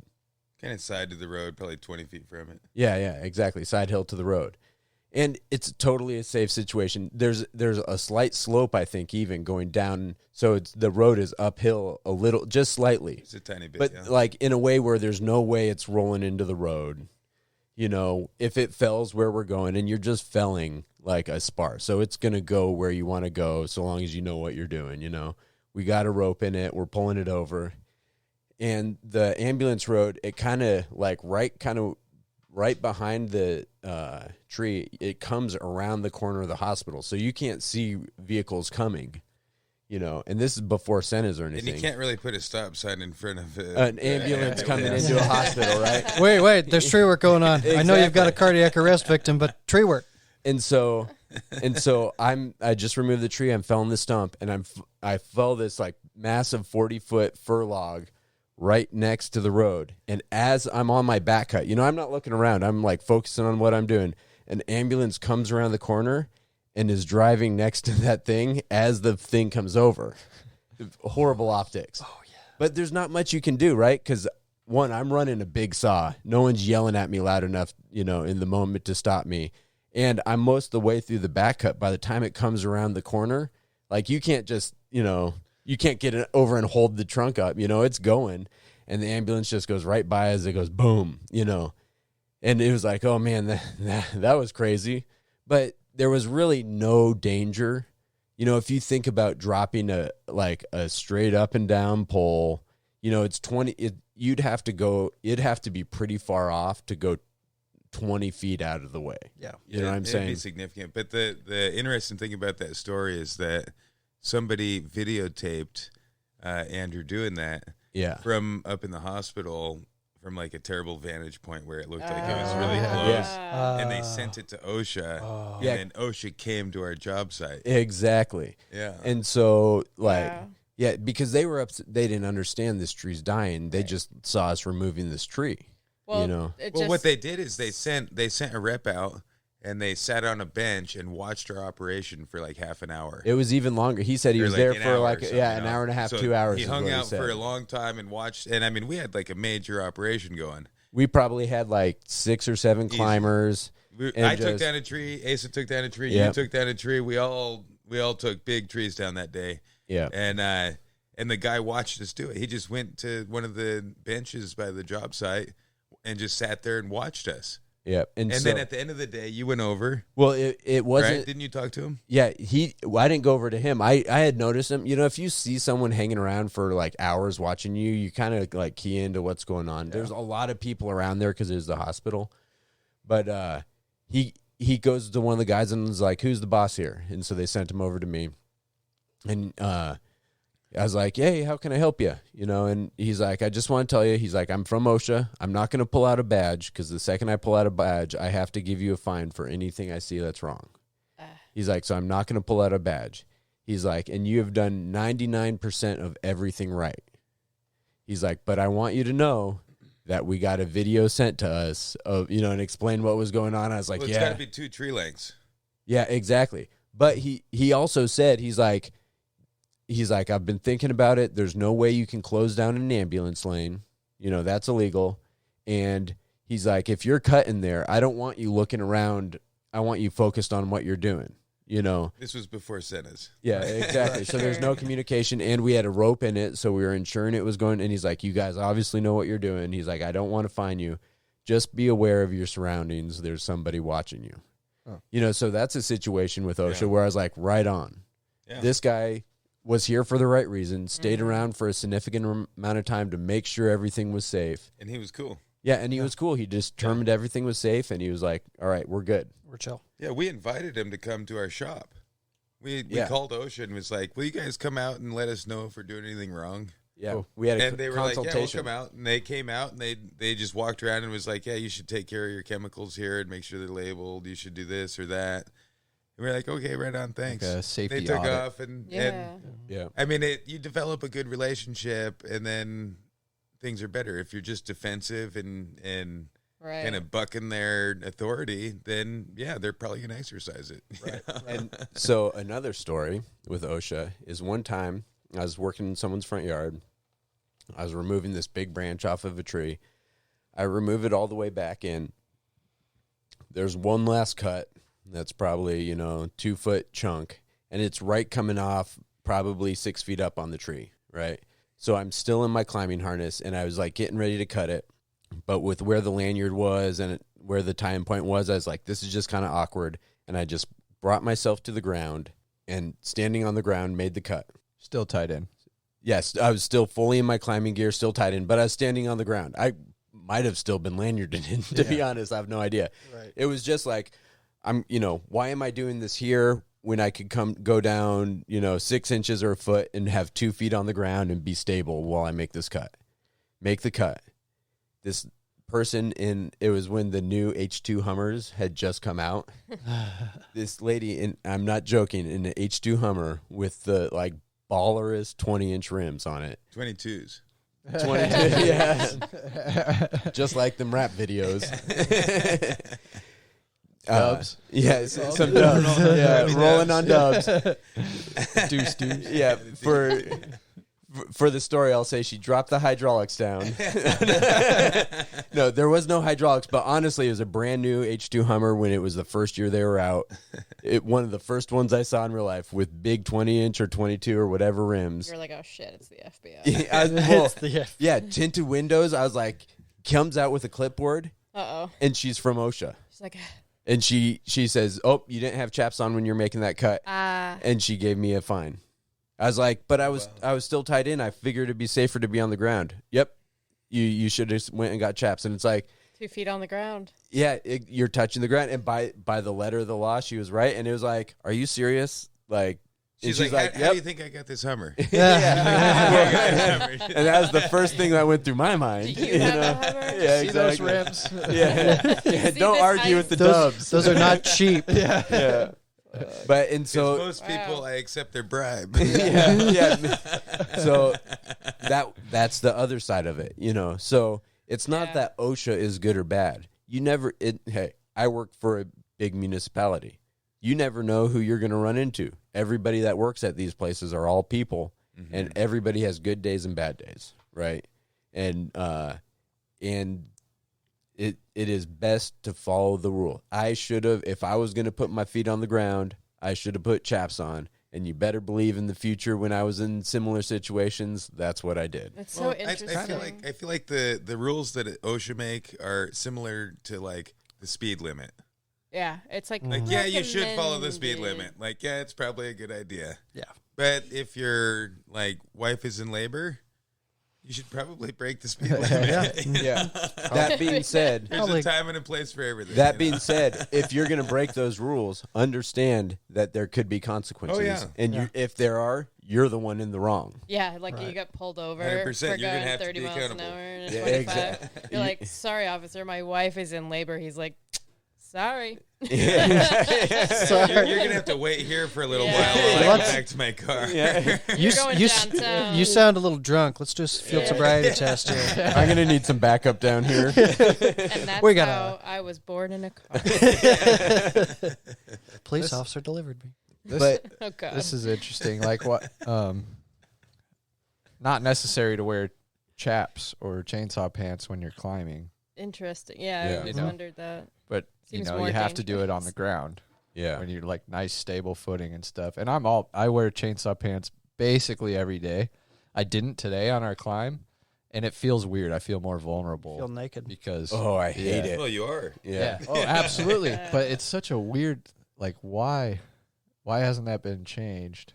Yeah. You know? Well, I think it's unrealistic to wear chainsaw pants over a certain temperature. Yeah. Yeah. So that's when it's super hot like this, and if I'm just pruning, I'll throw on, I won't wear the chainsaw pants.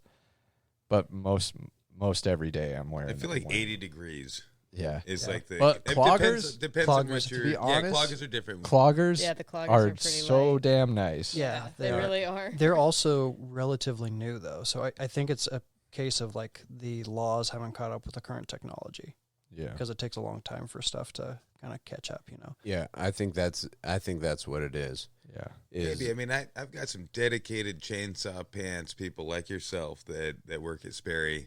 And once it gets past 80, you'll see like a certain percentage of people not wear them in.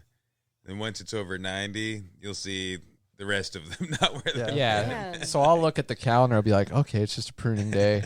I'll probably be fine not wearing them. But today was like a pruning day, but it was a giant sequoia with gigantic limbs, They were and I huge. just chainsawed, Yeah. and yeah, Well, and so feel that vulnerable. That's a good one. That's a really good Yeah. one. That's like a very debatable topic. Yeah. well, and that gets back to what I was saying as far as what safety is really about is, are you going to get hurt? Right? Because the chainsaw pants is the perfect way to look at that. You feel comfortable working with chainsaw pants to this certain level, and everybody has their own level, whether it's a temperature or whether it's the type of work you're doing, or wherever you draw that line. And you have to understand, you have to draw those lines for yourself, and then you also have to understand that there's these organizations that are going to draw these lines, and you're going to have to kind of do that dance and find where you're comfortable, and hopefully the company you're working for is comfortable with however you're doing your dance. I've seen some folks on Instagram climbing wearing chaps, yeah. and I'm just like, wow. Why? Yeah, that would That's. I mean, suck. it's great, it's safe and everything, but I feel like, is it though? I, Yeah, like I wouldn't do it. I guess I don't know. that seems to me like it cuts down your mobility to a point. It Yeah. cuts down Oh, and then you're like probably the loops in the back are getting snagged on On everything. everything. like, If you go to like descend and it gets caught in a stub, and all of a sudden you're upside down, hanging from your the back of your chaps, like that's yeah, that's not good, safe. man. Yeah. That's not safe at all. I have seen it though. I thought that was interesting. 'Cause I wonder about that. For a long time, I wore them every day, no matter what. But Mhm. just recently, I've if it's a pruning day, it's super hot. Like I'm gonna try not wearing them. But every time I'm in the tree with a saw, I'm like, oh, I wish I had my saw pants on. Mm. Even like the extra padding, just climbing around in a tree. Yeah. is Pushing nice. with your It's knees nice against to the have. stuff, man. Yeah. I've been thinking, I need to I want to wear elbow pads Hell because yeah. I hurt my freaking elbows all the time. It's Yeah. just like a very common thing. And then, but I don't want them to be like the full on. I just need it to cover this little part, this nub on my elbow. So- Get some Yeah. pasties. That's all I need. elbow Sure, yeah. pasties. That might be tassels. a good. No, they'll some come kinda- off with the sweat. Yeah. I run into that with jujitsu and band-aids. Check out, jujitsu, you start sweating like crazy, and the Band-Aids just, anything, not Or, pasties, but anything with Yeah. adhesive just starts coming off. Anytime Like, I get sweaty, my Makes face sense. is blow yeah, up. yeah. So- Yeah, when wrestling people in pasties. Wrestling your tassels. Look into mountain biking gear. Really? So like 'Cause- POC, like they're not like a hard shell elbow pad like you think of. Yeah. It's the super soft, less flexible, low profile thing. But if it gets hit, it's solid. It'll protect you. yeah. Nice. Nice. So the I wore mountain biking gear. yeah I wear those on knees. While you're climbing. No, when I was Dude, mountain mountain biking biking, and yeah. stuff. But yeah, they make elbow pads. They're They're super soft? Nice. Cool. Yeah. I Yeah, might soft and look for flexible. some of I those. should use that anyways because I'm riding my bike now. Yeah, dude. Like Yeah. I'm always shredding Yeah. on my bike, so Yeah, So- POC, POC. Cool. They're probably like the best. right stuff on. out Thanks, there. Yeah. Jamie. Yeah. That's awesome. That's great advice. I've hit my elbow so like my funny bone so Oh, that's hard. the I'm like, worst. I'm gonna throw up now. Oh, It- man. it's terrible, and It's it lasts awful. for like months. I do that sometimes. Well- with my It's knee real, on the yeah. on the hitch of the truck. Oh, yeah. Ooh, I feel I sick. felt that. Oh, yeah. Yeah. Oh, Yeah. that's God. brutal. I'd throw up. The hitch of the truck Oh. or the shin. The show. So I know what you're talking about, Rob, with your elbow, because both me and Rob have had bursitis, where you hit Oh, your yeah. elbow hard enough so you get this weird lump that grows out of it. I have it still a little bit. You see the lump? Yeah. Yeah. Yeah. So you got one going on right now. That's going on right now. It- That's why I'm breaking If it you up. do it bad enough, Put a tassel on that. it'll be like a hot dog coming out of your elbow. I've had the It- hot dogs. Yeah, it is the weirdest freaking thing in the world. It's called hot Swellbo. That's the Swell- common name. Swell- Grits Oh, has yeah. one too. Grits' Swallow. right elbow is the same as mine. He's got a bursitis thing flaring up too. Wow. Yeah, so it's the terrible. only way to do you ice it every night? You got to do anti-inflammatories. Well, I do- you got to ice it every I night. do cold showers every morning. You got to ice it, man. There's nothing like ice directly on the source. All right. It- You're you- not going to have to convince me. Yeah. I went down to Weimar to try and get my cold plunge barrel, and they're all out of barrels. So I gotta. I don't really want to do like a trash can. Buy Mart's Coastal Care. Farm. Trash can. Yeah, what, Dude, yeah, what about green bucket? Yeah, what's wrong with the green bucket? Yeah, what's wrong with the brute? They're too small. Oh, there's just gotcha. Yeah, you No, can't fit in there. the green bucket, dude. They're also too small. I don't know. Too I- short. The green bucket's only like that. Yeah. tall. but you got to go Oscar down the- in it. Oscar the Grouch.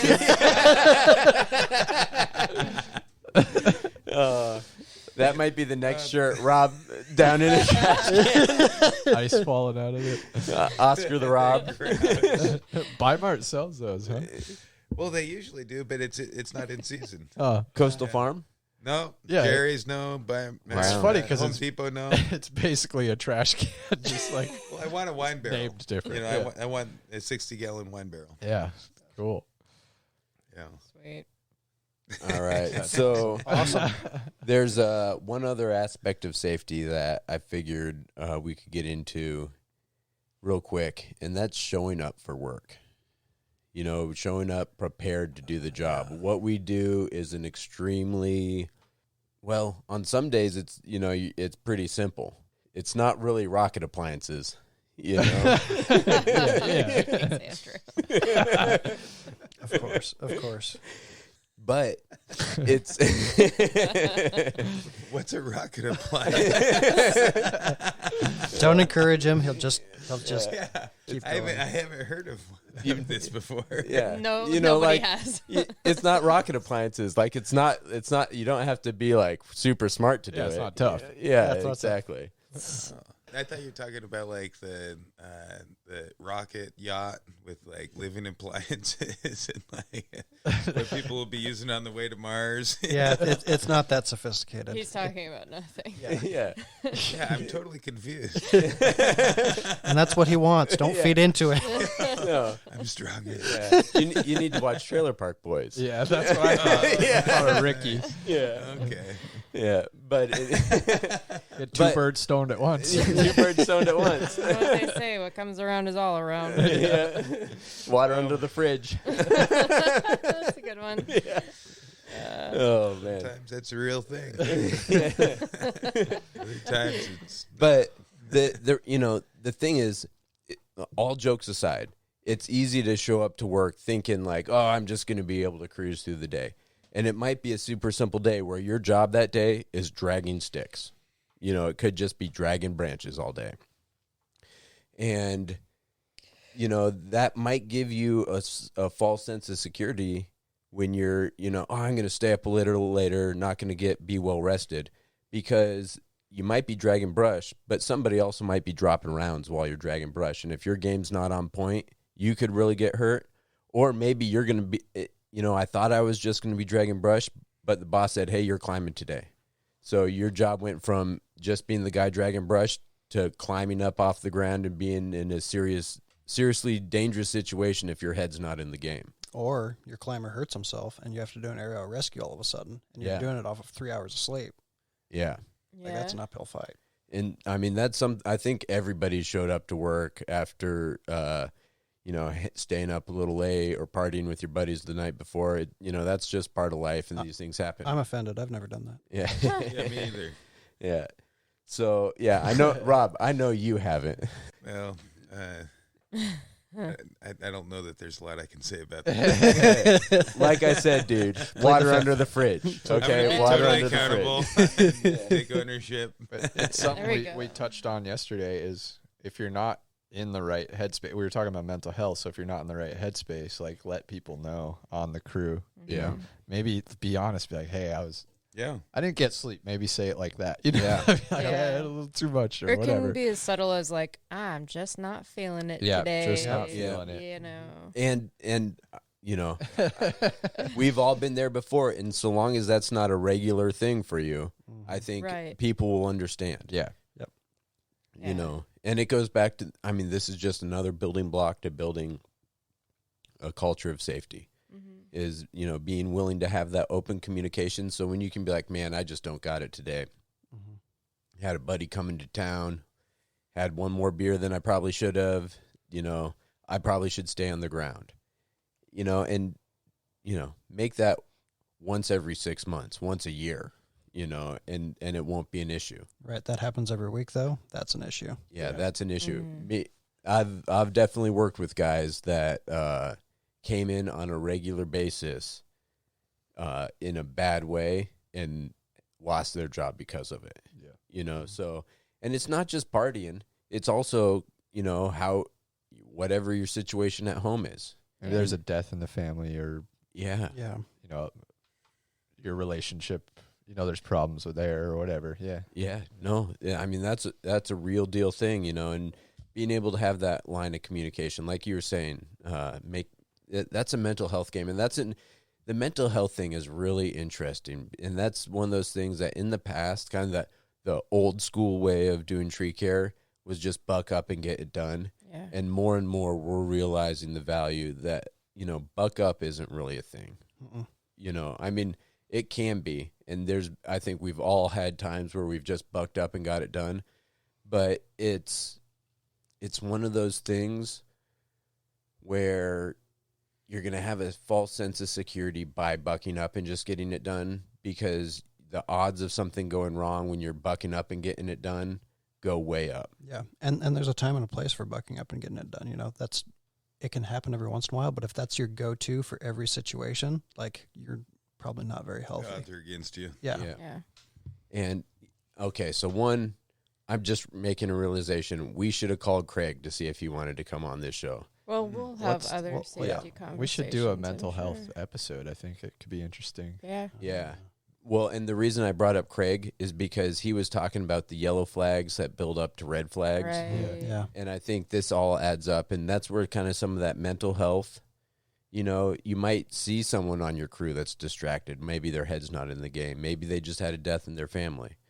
And it's important to be able to recognize those yellow flags and for them. Because a lot of times when your head's not in the game, when you're having problems mentally, you might not realize you're having those problems mentally.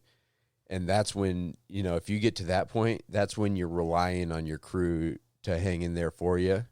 And it might not be like, hey, dude, are you okay? Are you even good being here? But maybe instead it's like, well, maybe we should find something for him to do where he's not. Maybe today's a good day for him to be hauling brush. And Corey, how about you just keep an eye on him today? Hey, bro, do you remember Jim he was a rep from Safe Corporation, our workers' compensation providers. Do you remember him talking about the marbles? He was like, look at accidents like a big jar holding a bunch of marbles, and you've got the green marbles and the red marbles, and the red marbles represent accidents and green marbles represent a great day. And there's only maybe a couple of red marbles in this big jar that has hundreds and hundreds and maybe 1,000 marbles in it, but there's only a couple of red ones and they're all pretty much green. Basically what you're doing when you're taking chances, or when you're not eliminating things that can be potential risks, is it's like you're just blindfolded and you're pulling marbles out of the jar. And eventually you're going to grab one of those red ones. Yeah. And that's just the way it works. That's just the way that it works. 100%. And so you got to pull those red ones out of the jar, get them out, make it to where all you got is the green marbles in there. So every day that you work, it's going to be, safe, and everybody's going to go home in good condition. So it just, I don't know, something that I always remembered. I was like, we got to get those red marbles out of the jar, man. Yeah, that's a cool way to put it. I like that. Yeah, that's awesome. Yeah.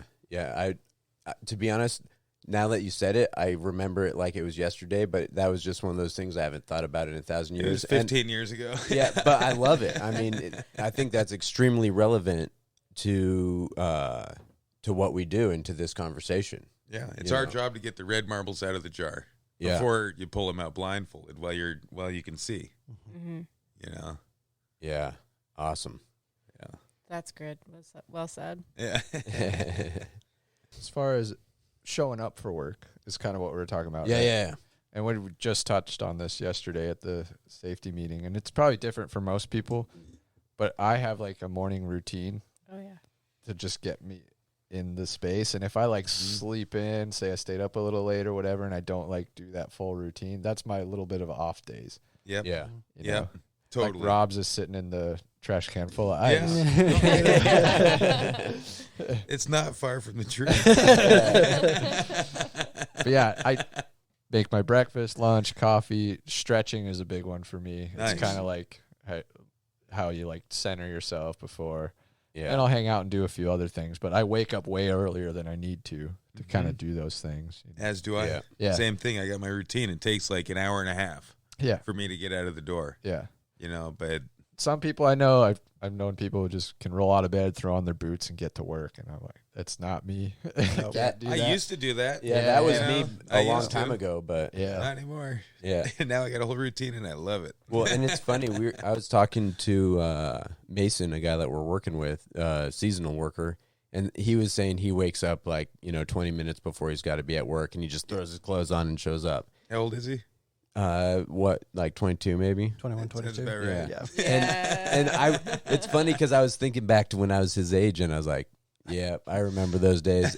But the idea of it now for me It's terrifying. is horrifying. Like if I don't sit down and have my coffee, and Maybe a couple times a year. Yeah. Yeah. Right. and Yeah. it's When- a when- horrible panic we'll when give that you that. happens. Maybe when we have a cowboy camp out. Yep. Yeah, Yep. exactly. But now, and it's not always the same thing for me, but it's just having that time to address whatever I need to address. Yeah.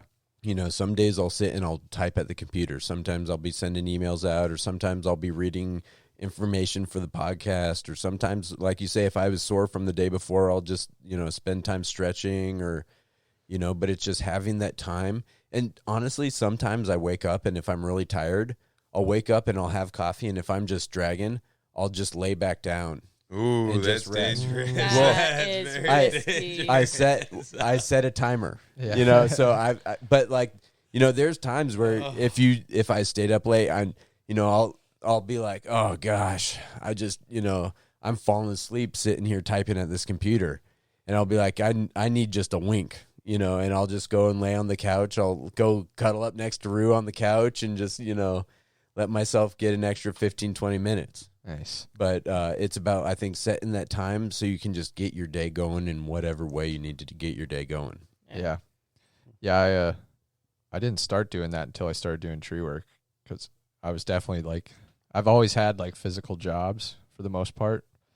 And I was always just, roll out of bed, throw your shit on, get out the door. you know? But once I started tree work, I realized, oh man, this is physically hard and mentally hard. Yeah. You know, it's just draining. And You how have to take care of yourself. Yeah, I and- It's slowed down true. on my partying like 100%. Like, and those two are so tied together, the physical and the mental. yeah. Mm-hmm. If you're physically exhausted, you need to give your mental time to rest also. And if you're mentally exhausted, you got to give your body time to rest to let that physical rest as well. And yeah, that is a great point. One more thing I had to say about showing up is like you can do all these things in the morning and like set yourself up as best as you can to just like crush it that day, but also make sure that all of your gear and equipment is ready to go too. Yeah. You know, because it sucks to show up and like the chipper's almost out of gas or none of the saws are sharp, which Oh, is yeah. definitely not what happened today. Today, yeah. Truck was empty and it was a no cleanup job, so the gas and oil stored on the chipper, but I just unhooked it and just took off, and we got there. Like, oh, we don't have And it gas was for the like, chainsaw. Oh, it no. was like a 35 minutes away from the yard. Yeah, and it was a kinda- time crunch yeah. kind of job where we had to be done by 10 a.m. for our saw shut off kind of deal, and Yeah. it's So we're just just a little bit of stress right in the morning. dumping all of the gas blower. and bar oil Yeah, but from we got her done. from one saw into the Oh yeah. yeah, it was a whole and none of them were sharp and it was just like a whole thing. Oh, But man, so which makes terrible fuel economy. Right, I know. Running a dull chain is not very efficient. Oh man. And just so having to spend that time too, which was precious. So like, you know, we all got up, we went to bed early last night. We had our coffee. We were there, like, but all this stuff just wasn't ready. Like, we were ready, but the shit wasn't ready to go. So it kind of Yeah. threw us all off. So making sure that not just yourself physically and mentally is like at least 90% ready to tango, but making sure your shit's good to go too, so you're not Yeah. thrown off. Yeah, and that's Stressed hard out. because there's like a rhythm to a day. Yeah. And when that rhythm's going, I think that's when you got all your building blocks of efficiency and safety are all together, and you got that rhythm going, your gear's ready to go, and your trucks are gassed up, and you've got the good safety pre-job plan so everybody knows exactly what they're doing, and it's running like a machine. But you remove one block, well, those other blocks can still support that wall that you made. You remove another block, well, this part might be a little shaky, but you still got a wall. You start pulling those blocks out, the integrity of that wall is If starting to everybody go shows down. up hungover, Yeah, then you just got a pile of broken blocks. They didn't stack a single block on top of any other blocks. Yeah, but I don't know. I think that goes over most of my topics here. One thing that I've realized, and we're gonna start doing live shows that are just random episodes. But one thing I've noticed is I always think of stuff afterwards that I wish we had talked about. And so hopefully with those random shows, we can kind of revisit the episodes we've just talked to and kind of, oh, I forgot this. So if you guys think of stuff you forgot about, write it down and we'll get back to it. And if you're listening, hopefully if you have something, send us an email and we'll bring it up at the live show and we'll talk about it, because this isn't just about the five of us. The five of us have, quite a bit of knowledge, but compared to everybody listening, we have a very small amount of knowledge. And so I want to hear your guys' perspectives. Bring your knowledge, send us emails, and then we can add that to the random shows, and we can kind of build on this and get that knowledge out there, because really this podcast is about sharing that knowledge with everybody and about us learning. And for us to learn, we need the input from you guys, and if we get good input, we're definitely going to put it out there. I think we've covered what I got down here pretty well, and we're getting pretty close to 2 hours. So let's go into final thoughts. Rob, what do you got for final thoughts? well, there was one story that I was wanting to share that just didn't come up. So I guess I'll just share that. Yeah. We were doing some fur removals the other day, and it was pretty cool. The driveway for the house had like a small embankment next to it, and it was on a slope. There was no skid steer access, and we negative rigged all the wood out, so there was just like pretty big chunks of wood that ranged between like 500 and 2,000 pounds. And they were all stacked below, right next to the driveway. And we were like, oh, God, this is going to be terrible hauling this wood up. But we had our bucket truck, and there's that attachment point on the lower boom that you can use as a material handler or lift. Mm-hmm. And so we used that for the first time, and it was amazing. It was awesome. We got the adjustable chains, to be able to have a nice static lift, and it saved the day.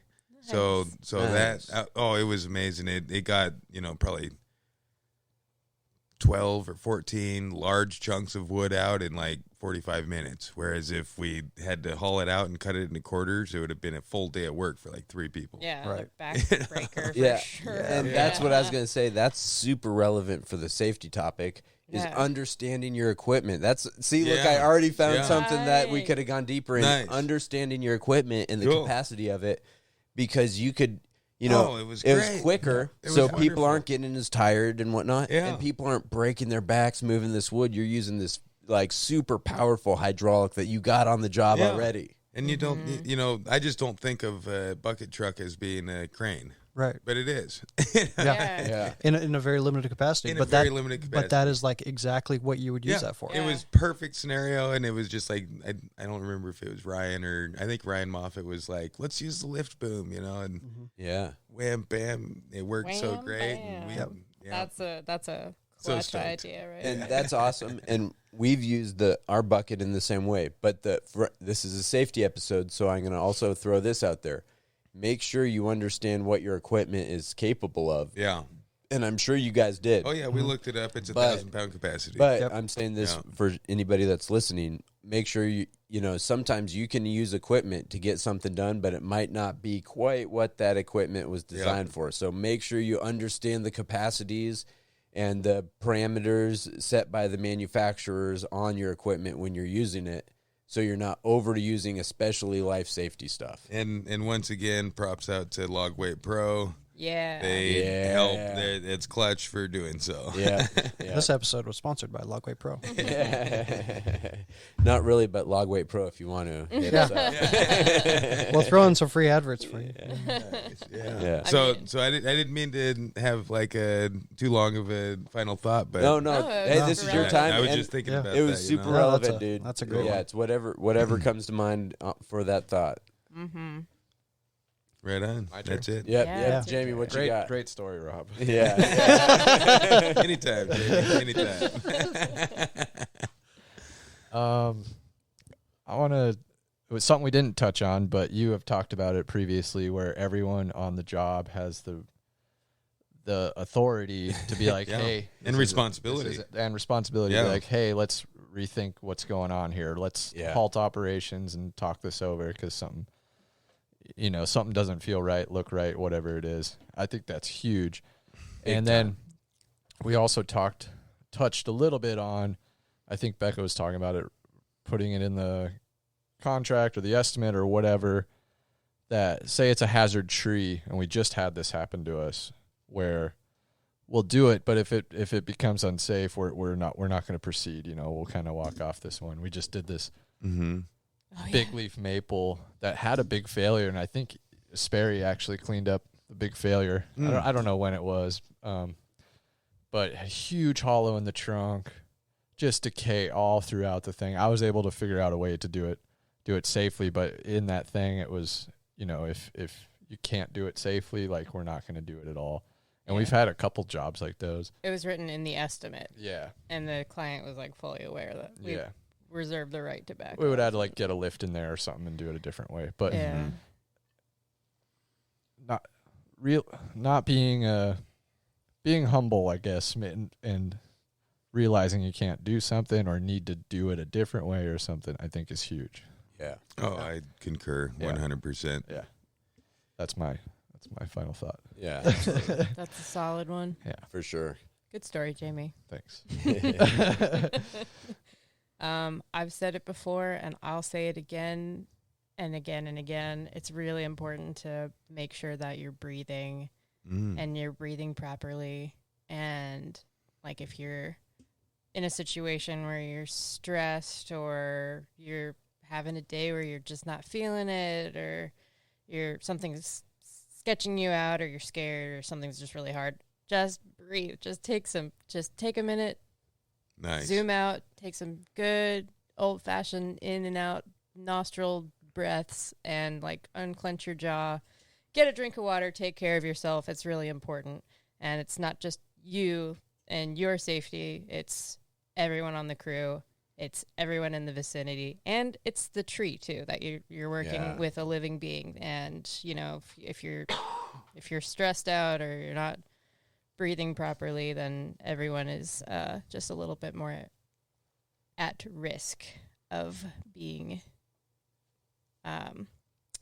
put in a situation that's not ideal. So, Yeah. and I'm probably going to say that like 5 more times because I think it's super important, and It is so important. Very. I'm actually reading a book called Breathe right now. Yeah. Well, I'm not reading it. I'm listening to an audio Right. book called Breathe right now. And it is opening my mind to the power of breathing and like the medicinal power of breathing. And so if you find yourself in trees kind of, you know, in that spot like you're talking about, Becca, yeah. this book is, oh my goodness, it's changing the way I'm thinking about breathing. And I also just saw a book by Rickson Gracie, a jiu-jitsu guy who is literally maybe the best jiu-jitsu person in the world. Well, not anymore. He's older now, but and it's all breathe, and because that's what he talks about in these moments of extreme combat, how controlling your breath is like one of the most important things, you know. And so hearing that just freaking rang a bell in my head. Yeah, I have read like 4 chapters of that book, that Breathe book, and actually my boss lent it to me. He's really a big advocate for like that is what I'm talking about basically, and Nice.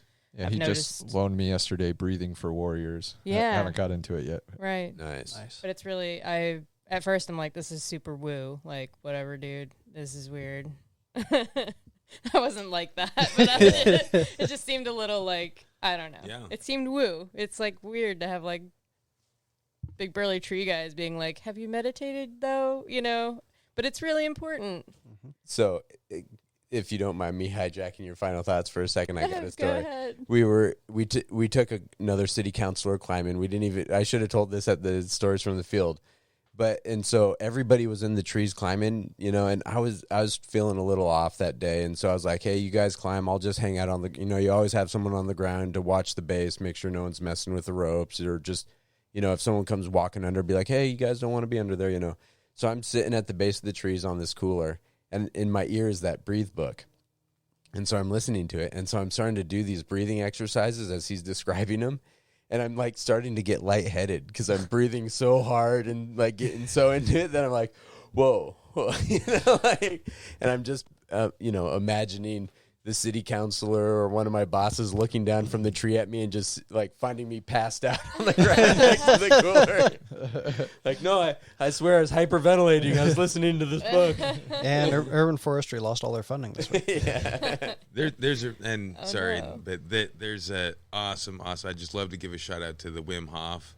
Oh, right. Big Wim time. Hof is Big man. I time. do it every Yeah. day, every day, and I've seen a noticeable improvement in my just ability to function. I mean, it I don't know. It gives a new sense of confidence. It's wonderful. I love breath work, so I love your Cool. final thoughts. Yeah, okay. I'm glad that it's not like, Everyone make sure that they're hydrated. Shut up, hippie. It sounds a little woo over there, Snowdale. sorry. It's important, damn it. That's great. It is. That is great. What about you? Well, I know I'm going to end my final thoughts on a bit of a downer because I know Andrew's the eternal optimist, so he'll bring us back up a little bit. But, you know, it's such a cliche. You know, safety should be number one. You know, we talk about safety. We put it at the forefront. I recently had an ex-classmate who was climbing Mount Jefferson, and he fell to his death, and they're not going to find his body. I mean, it's pretty crucial. You got to... I don't know exactly the situation. I don't know what happened, but I mean, you think about these things, and I'm just seeing the impacts. Like, I've just been watching it on Facebook, but seeing the impacts of all his family, all his aunts and everything, just like it's heartbreaking. So, you know, just keeping really dialed in and making sure that doesn't happen to you, even if it's just like a simple little mistake. If you just can, you know, not make that little mistake. If not, do it for yourself. Do it for your family and the people you care about. Exactly. They care about you. Exactly. Yeah. Yeah. It's such a cliche, but it's so crucial to what we do. Yeah, I don't want to. There's no point in me being an optimist with that, because that is what it's about, right? Is going home to your family, because we all affect so many people. You know, that is an important message. Yeah. Sorry, Corey. Yeah, I'm sorry to hear that. For my final thoughts, you know, so much of what the whole goal of this podcast is sharing knowledge and kind of building community so we can educate each other, and so we can be, you know, so we can get that education. And there's maybe no more place where it's more important than with safety. You know, we love our jobs. We do what we do because we love our jobs. But the only way these jobs work is if we all go home at night and we're all safe and we take care of each other, we look out for each other. And so it is, you know, the most important episode in some ways that we've done. You know, it's whether it's sharing knowledge or whether it's kind of finding your space where you're comfortable with, and then also understanding where OSHA is and where your employer is, and kind of really not looking at safety as a meeting you have to go to, although it might be that. I mean, heck, I'm on a safety committee for Public Works, which means once a month I have to talk to people from all over Public Works about safety. And trust me, it can be extremely frustrating from my position as a person who where danger is built into what we do, and you have to learn how to work around that, you know. And what I'm learning is we all have different ideas of what's acceptable for safety, but it really all boils down to you got to go home safe. You know, you don't want to be mentioned on some Facebook thread because you made a mistake and you paid the ultimate price, you know. So you got to understand that dance of, you know, what's safe. You know, there's production, there's a lot of things involved, but you got to make sure you go home. And one thing I'm also realizing is we need to do another episode on safety at some point, because there is so much here. It's not just one episode we need to do. Like you were saying, Jamie, we need to break it down. So we're doing a mental health episode.